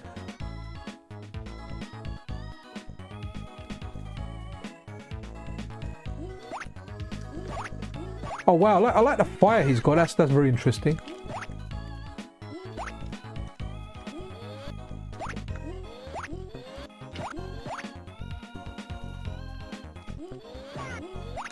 Okay. Interesting. I have no idea what I'm doing though. Okay, Pocket Sand. Okay, right. What we're gonna do? Let's leave this banging soundtrack playing. I just wanna. Okay, so this is what I had earlier. Right. Okay, let me just bring up my Chrome window. Right, guys, here we go. Here's the Amiga Vision website. If you want to get this for yourself, there'll be a link to it in the description. Sorry, the way I've got my stuff, you can see I think my chat's going over it. But here you go. You got the Amiga Vision website, right? Amiga.vision. That will take you straight there. Put that in there. So when you go over to your downloads, here you go. So Amiga Vision aren't hosting the download, but they're going to conduct the search for you, right? And when you go over to archive.org, you've got different stuff there, right? Here we go. So that's the old Pocket version when there was a 4 gig restriction, but now that restriction has gone, you want this one, right? Amiga Vision Mega AGS, right? 25/12/2023. That's the one you want. Now, if you want to get it to work, you can run an updater which will grab you this core here, right? Which is Mazamars 312 Amiga 0.21. Big shout out to Mazamars. I forget what the time difference is because anytime I speak to him, I can't remember if it was very early in the morning or very late at night. So I'm sure if he was up, he would have dropped by. But so you can run the updater. If it gets you this version of the core, sorry, I haven't got a micro SD card plugged in or anything to show you the structure. So if you download this core, right? How can we get it? All right, let me see. Let me go and do a download quickly. See if it shows up here, right? Are you seeing that? It's not showing you. Oh, that's a shame. Okay, so the way. Okay. No, that's cool. Right, so once you download the core, extract it, and literally the file structure is there for you. It'll have like cores, assets. Just copy that directly onto your micro SD cards. I won't go too much into that, but look, that's how manually you get the core. If you know how to install it manually, cool, install it manually. If you don't know how to install it manually, let the updaters do the work for you guys. And then once you do that, Amiga Vision, it will bring you to a search result of Amiga Vision stuff, and you want this here, you want the front end that goes with it, right? So it's hosted there and it's available right now, so maybe you guys want to grab that for yourself. Right, that was that. Let's get back to some gaming and put on the next game, but I kind of wanted to have that queued up because, you know, Amiga Vision are awesome, and you know, if someone refers back to this this stream, they can see that it's there. Sorry, just writing down Shadow of the Beast free, be free. Okay, so right, what we got next? We've got Dogs of War next, right? We've got that little furry waving, awesome stuff. So let's do Dogs of War, and here we go.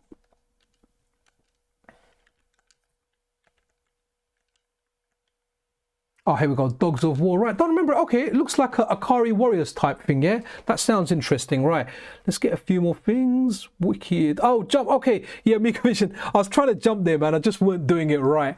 But yeah, that's cool. You need to develop your proper yeah, not how it is definitely organic pocket sand, man. It was bought from Health Foods. Okay, yeah, no, Amiga Vision, I did press up to jump. It just, I don't know, maybe it wasn't jumping far up enough to do it.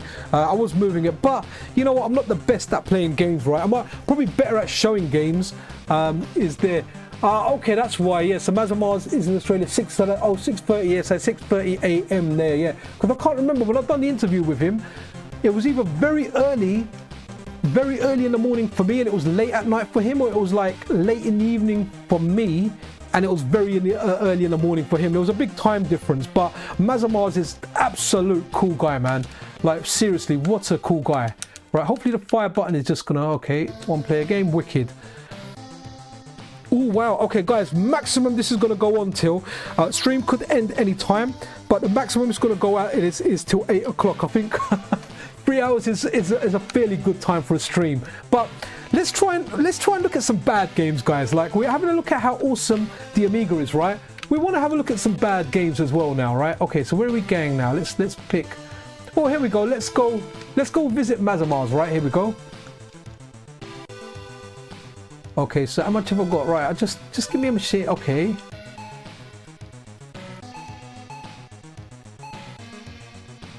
Okay, cool. Can we, here we go, exit. Interesting.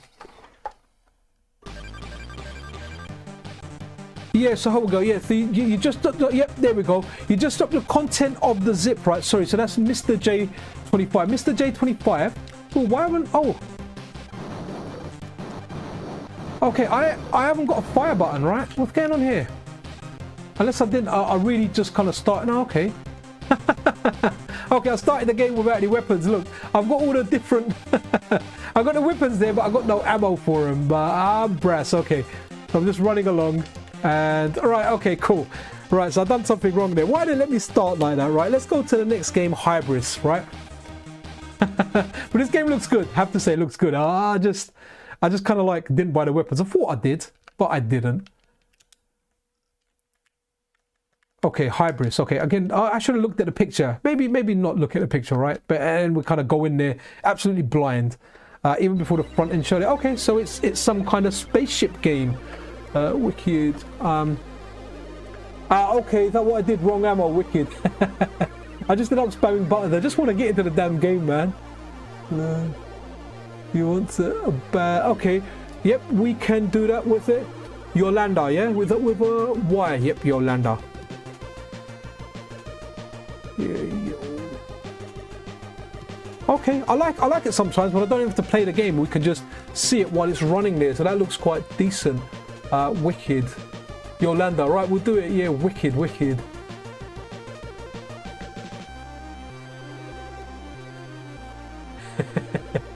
Yeah, so yeah, sorry, going back to how to put it. So if you download the core, unzip the release, and it will have the correct file structure for you. So if you just copy and paste the unzipped content onto the root of your micro SD card, it will merge all the folders, and then you just need to get the image that I showed you previously and add that in assets Amiga common, and that's it. You're good to go. That's exactly how I've done it for this one. I didn't use an updater, I just done it all manually. I just put the core on there and I just changed the image, and the new core, everything's the data JSON has been renamed to point towards Mega AGS instead of Mega Pocket AGS or whatever the Pocket version was called.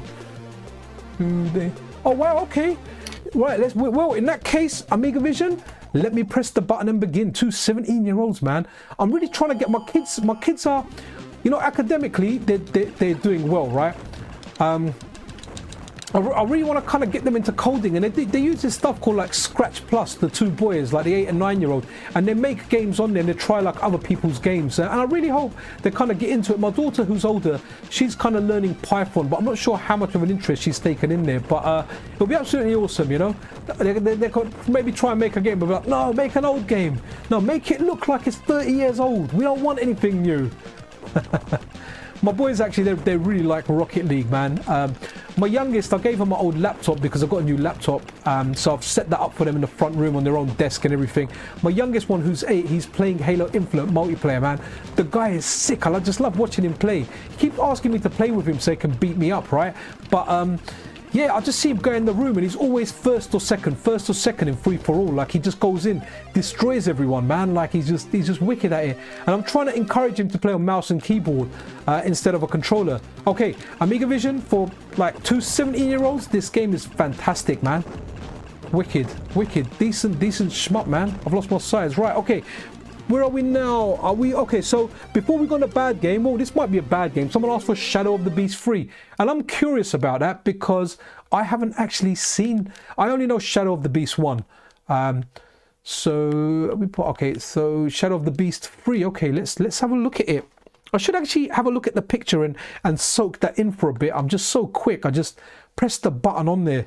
Again, can't believe the speed of this thing, man. It is wicked.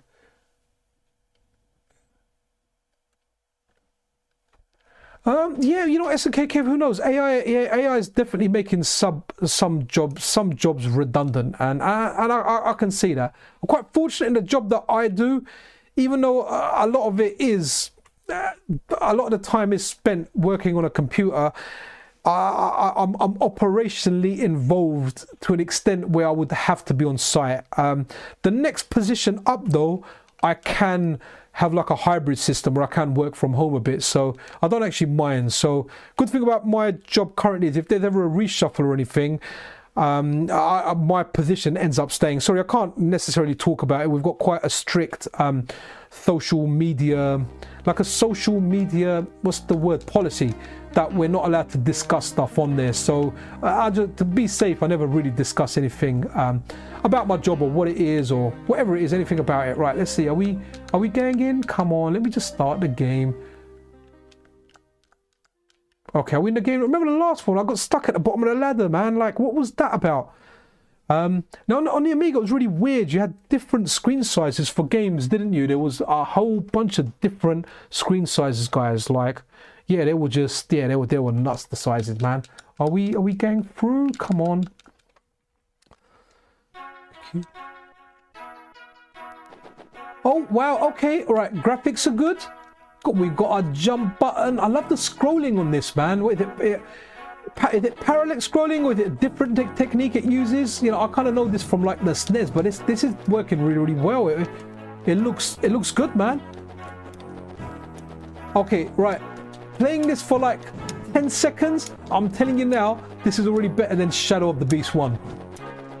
It's just better. It looks like you've got yeah, I don't know, you've got Indiana Jones's cousin or someone in there. Have I missed the lift? I hope it comes back down, right?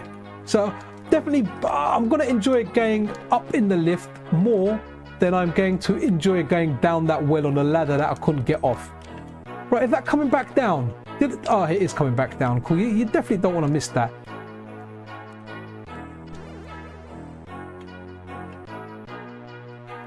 Yeah, this is decent. This is decent, man. Whoever recommended this, nice one. This is so much better than one, guys. If you're gonna, I haven't tried Shadow of the Beast 2, but if you play, if you're gonna play the Shadow of the Beast games, try out number 3. I mean, look how cool his little. He's got like these ninja stars that return to him, and how many? 2 of them I can fire simultaneously. Wicked! Look at that. I'm firing that thing. It's bringing it up. Okay, maybe I've done it too much now. Can I jump up there? Okay, I can jump up there. Do I go back down? Okay, let's go down here. Okay, cool. Oh, wow. I've got snipers on there. Let's go down in. We got the campers in there. Yeah, I like this, man. This is a good game. Definitely recommend this game, guys. I think the next game we're going to look at is going to be a bad game. One with it, Yolanta, that you guys have said. I've got it written down. We'll have a look at. Oh, there's the key there. Let's just go on him. Got the key. All right, let's go. Yeah, this game's good. Feels good. Feels good. Just feels good. I like side scrollers. You know, I'm a big Shinobi Shadow Dancer fan. Not that it's exactly like those, but oh, look at that. Laters, you're dead. Oh, maybe that thing would have helped me. Who knows? Wow. Again, love how the foreground looks. Right, guys, Shadow of the Beast 3 it's lit. It is wicked. Right, let's go back. And right, right, so remember select brings up the on-screen keyboard, but you can't get rid of it by pressing like B or A or anything like that. You need to press select again to get rid of it. Okay, let's have a look at this. Ooh, okay. 1990. Ooh, 2-player taking turns, right? Okay, let's have a look at this. Interesting. Let's see what this is like. And in the meantime, let's have a look at chat. No, that's okay, Kev. It's all good. I'm very, very careful. I've got a full-time job, but I never mention anything on social media. I mean, you'd have to be crazy to do it.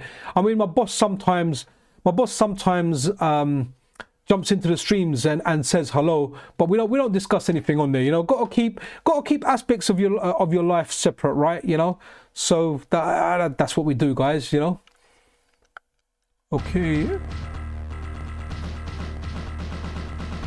Okay, Merchie, yeah, that's a good point. So a lot of the nitty-gritty stuff, I think even Pramod was saying that when he's developing his cores, he uses ChatGPT to do some of the stuff, and obviously some of the stuff we do manually, but a lot of the nitty-gritty time-consuming stuff he would use ChatGPT to do that, and it will make the process a lot quicker.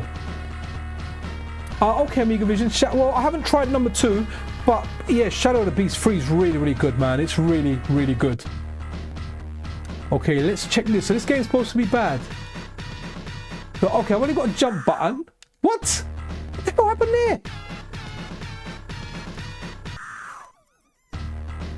Okay. What the hell? What is going yeah. Okay, yeah, gotta dig the titles good. I can't give this another shot. What on earth is going on? How do I even get past? What? This is a troll game, guys. You guys set me up, and I absolutely love it. Right, where's the dragon? Okay, wicked, guys. From now on, bad games only. Wicked, absolutely love it, guys. Where's my mouse gone? Here we go. I've got like a wireless mouse that I use, and after a while it kind of switches off. I need to press a button to wake it. But what's really bad is if it's on a button like say stop stream, it will then register that input and do it. So I try and leave it somewhere, or try and remember to leave it somewhere where when I press it, it doesn't have an effect, which I'm doing it. Okay, right, that game is wicked, right? Absolutely love it. So guys, Yolanda, you got to try it, the ultimate challenge. There's probably only one way of doing it, and wow, like seriously good. Okay, let's go Street Fighter 2. Now guys, bad games only, right? How long we got left? 20 minutes tops is what we got left. I'm gonna have to, like, let's say a hard finish. I'm gonna have to shut it at that time. I'll go and give my wife a hand, putting the boys to bed, and whatever else she kind of needs, you know. Right, okay, so I definitely want to avoid the strip poke. I'm a family channel. Right, so we've got Street Fighter 1. That's going to be terrible. Right, this one here, I know this is terrible, right? This is as bad, almost as bad as they come, right? Just the cash in. When everyone wanted that Street Fighter stuff. And the ground is lava. You know what? My kids, my boys, actually, they haven't played it for a while, but I go in there sometimes. I go in the front room and there's cushions. I can't have a cushion for my back. They got cushions everywhere. And they're like, Dad, the floor is lava. Like, and they're proper running. And I guess it's the imagination when you're kids, right? And it's very uncomfortable for me because I don't have that cushion. Right, here we go. Are you even going to let me start? Do I need to press 1? Okay, I'll press 1.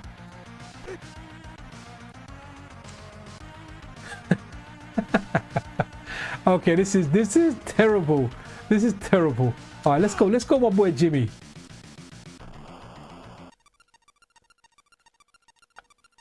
Right, guys. Any other terrible? Okay, the gold logo of death. Right, it was that. Oh, the US gold. Are you referring to US gold? Right, guys. While I'm playing this terrible game, please give me suggestions for terrible games. Something like Yolanta was perfect, and that wasn't even a bad game. It was just a troll game that was extremely difficult for someone that maybe just wants to play something that's super, super hard, right? Can I do a cannibal? Let's try and do a special.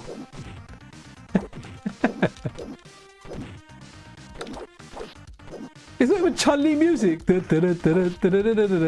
What one's that? Is that the main theme? Right, we need more bad. This is a terrible port, man. Right, come on, some more bad games, some more really bad games. I might look at Shadow Dancer after this because I know someone's working on the Mega Drive port for the Amiga of Shadow Dancer, so that'll be interesting because a lot of people say the Mega Drive version's better. For me, I like the arcade version, but I recognize the Mega Drive version is excellent, right? Yeah, this is just terrible. Right, let's have a look at Shadow Dancer because that will be nearby here as well.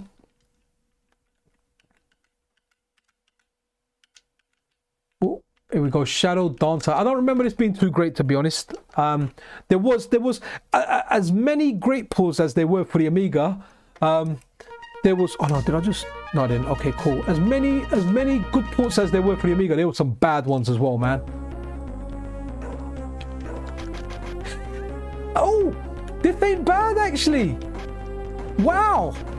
Okay, I was expecting this to be a lot worse. Do you know what? Have they got? Oh, okay. How do I jump up top now? Is it going to be up and jump? Ah, okay, it's up simultaneously. Guys, this ain't bad. Okay, down and fire though brought me down. Okay, I must have tapped at the same time. Amiga Vision, sorry, if you said you'd be surprised, man, I am surprised. This is very close to the arcade. Is that guy going to jump out the window there? Oh, am I stuck there? I'm stuck. Right, let's go back down and then go forward. Where's my buddy that comes out the window? Why?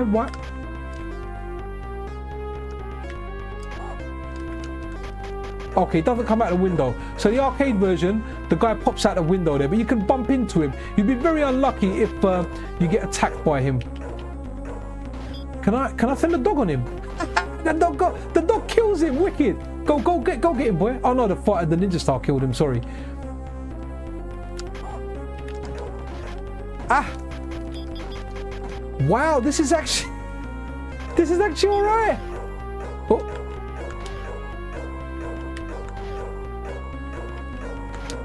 I want to get him like a Kenny Arcade, right?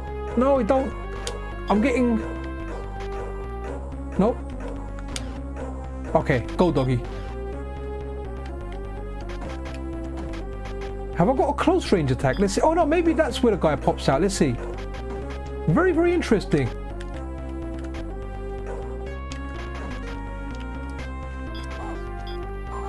Ah man, that kind of sucked. All right, this is actually good, guys. Right, have we got any bad games? I was trying to get a bad game. All right, we're gonna do Outrun. Is Outrun bad on here? Let's check it out. Let's find out.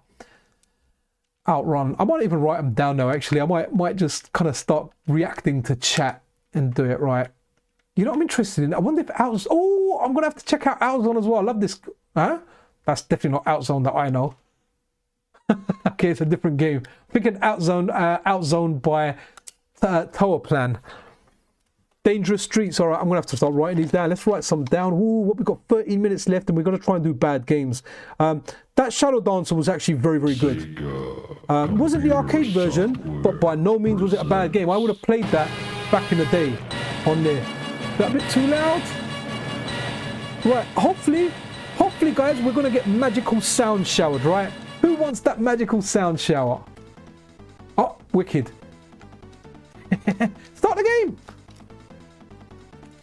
What the? Is this loading or something?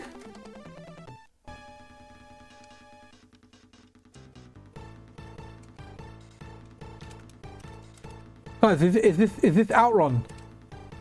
Ori, is this Outrun? Is it just a screen? Oh, hold on, it started.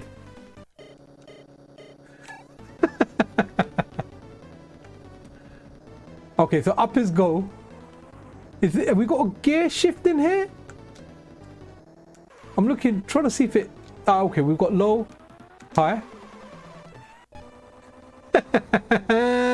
This is terrible. Love it. I'm digging the soundtrack though. I like the twist on it. It's not as good as the original, right? The original soundtrack for Outrun is like one of the best gaming soundtracks, and Outrun 2006 does a really good job of kind of modernizing it as well. It's fantastic. Yeah, this is terrible, right? What a great choice for a terrible game, right? And this is what Amiga Vision bring you, right? They bring you the best of everything. You've got the greatest games, and you've got lists, right? You've got lists of the top games available, the best games reviewed by, I think, specific magazines. So you've got those on this. You can look at the best of the best, but we've got the worst of the worst as well, right? Let's have a look at Dangerous Streets now, right? Okay, let's do this.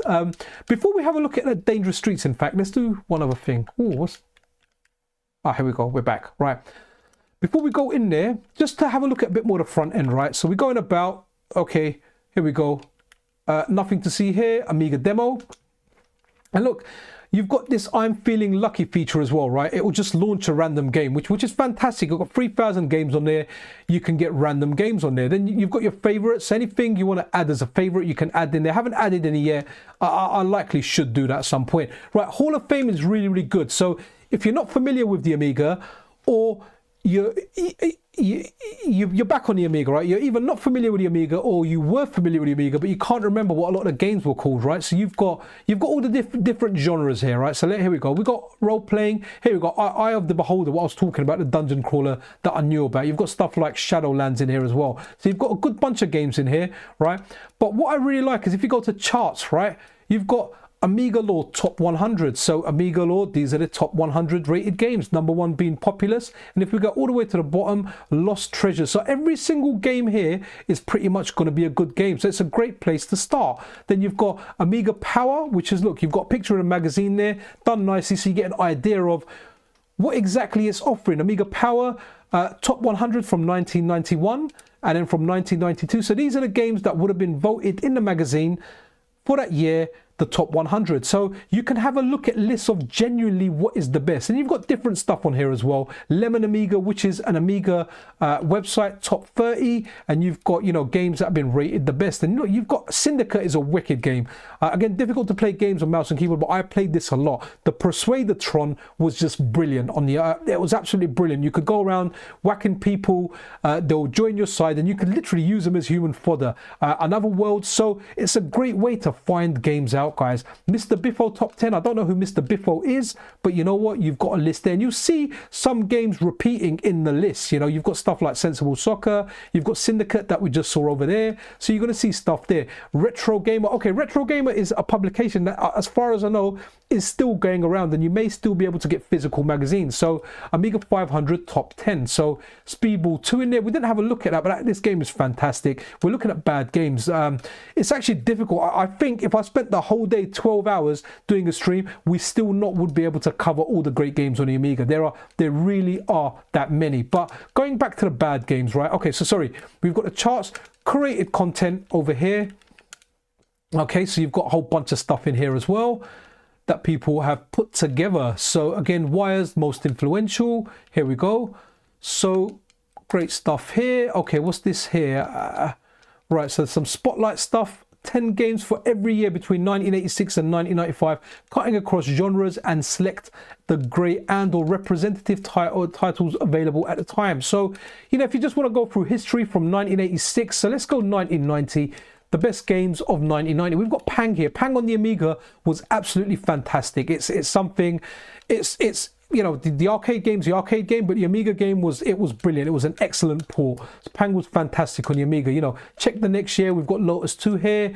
So that's, again, just really nice how everything's put together. Focus, Amiga exclusives. You want to look at games that came out for nothing else but the Amiga. You've got stuff here. Z Wolf. That's my name, Z Wolf. I actually like that. I should try that out. Okay, then you've got hacks. Wow, there's so much stuff on here. I need to check a lot of this stuff out. What's the sensible? We've got like sensible world of soccer hacks on here. Wow. Okay. Right. Okay. Golden Age. Yeah, man. Wow. There's a whole bunch of stuff here. Then we've got gamographies. Right. Gamographies. There you go. Right, okay, here we go. Cinemaware, again, guys, so much stuff in here. Delphine Software, if you just want to look at the guys that made Another World, that made Flashback as well, you can look at the other games. Another World, Lost Level, something I know nothing about. And Sierra Online, do you remember Sierra Online? They've done a lot of like the point and click and kind of adventure games. And again, you might get a nostalgia kick if you played any of these growing up. Some of them, they were logical. Some of them, they were very, very... they weren't very logical, right? Then you got the multiplayer games, right? Best of multiplayer, competitive, cooperative, modem or serial link. Again, you can go to modem or serial link in the special features. The way they've just done everything is brilliant. By title, by year, all games non-English. Demo scene, we started with a demo scene from Toaster that made the demo, so thanks for that, Toaster. Appreciate you being around. Options, I don't think, here we go, parent directory hide, and you can mess around with stuff here, change some of the stuff to your liking if that's what you guys kind of want to do. Right, what were we looking at before we had a look at that? There's a lot of really good stuff on here, and honestly can't give Amiga Vision props enough for the hard work that the guys and, you know, everyone involved in this project, what they bring to us, right? This is what talented people do that have love for a certain something, and in this case the Amiga. They bring us this stuff and it is awesome. So Dangerous Streets, oh, it's a fighting game. I like fighting games. I wonder, what's this? I wonder if, is it going to load? Okay. Okay, I like games that suck, or I like checking out games that suck, but I like even better fighting games that suck. What's this? What about games from 1985, Archon? I don't really know, TMS. Was the Amiga around in 1985? I don't know too much. Maybe Amiga Vision can answer that. But yeah, it starts at 1986. So maybe the games from 1985 are in there, but maybe they're just not listed by, you know, best games of that year. They've done that list from, like, what was it, 1986 to 1995, like a 10-year list. So, you know, maybe that's the starting point that they had. Wow, okay, 5-ish minutes. Is this gonna be our last game? Okay. Yeah, this I don't want to play 2 players. Okay. I don't know what's going on. Right, you know what? Let's go. Let's has anyone suggested anything else in here? Okay. Eon demo. Okay, what's the Eon demo, right? Is that in demo scene? So we're going demo scene, right? Let's go. Where is it? Demo scene, and by title, Eon. Here we go. Let's have a look at this. So what is this? Eon Wiki. Oh, Body Blows. All right, Body Blows is a good game. I was trying to end with a bad game, but you know what? We can go Body Blows. Body Blows was a good game. I hope it runs a little demo as well, because it'll be nice to get a game where it is just a demo. Let me put the sound up a bit so we can hear some of that as well. Okay, interesting. See, this was really, the demo stuff's really, really cool, guys, right? Let me crank it up a bit as well. Good kind of finish. There we go. We've just got movies there, man. Like amazing stuff. So remember, when this was out, we didn't have stuff like this. This was cool to see, man.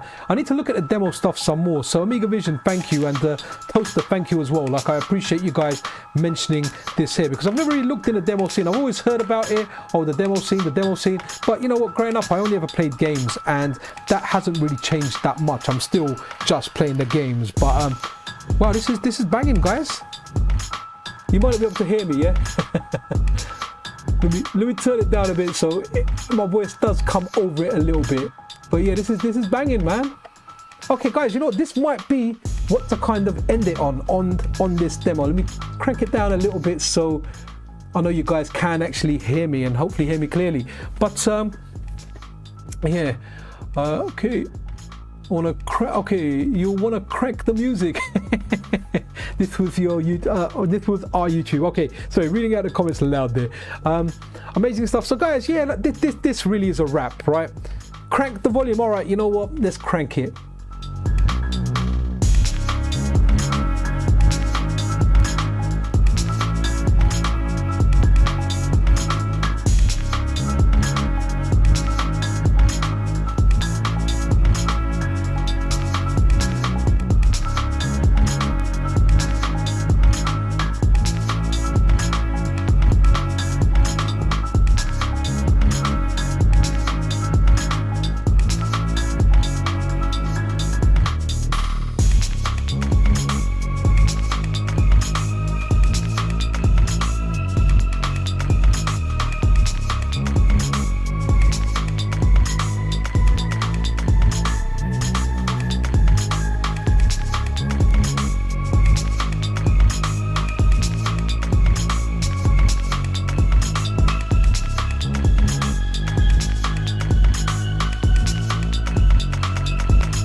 Okay guys, I'm gonna bring it down a bit because it's like, yeah, literally 90 seconds or so before 8 o'clock. But guys, absolutely, Ori, yeah, no worries, man. If you're gonna go there, I don't know, message me on Twitter or something, or if you're on the Discord, give me a message. I'll let you know what time I'm going down there. So I might do like a double trip there. I might go there with the boys and they can play a bit.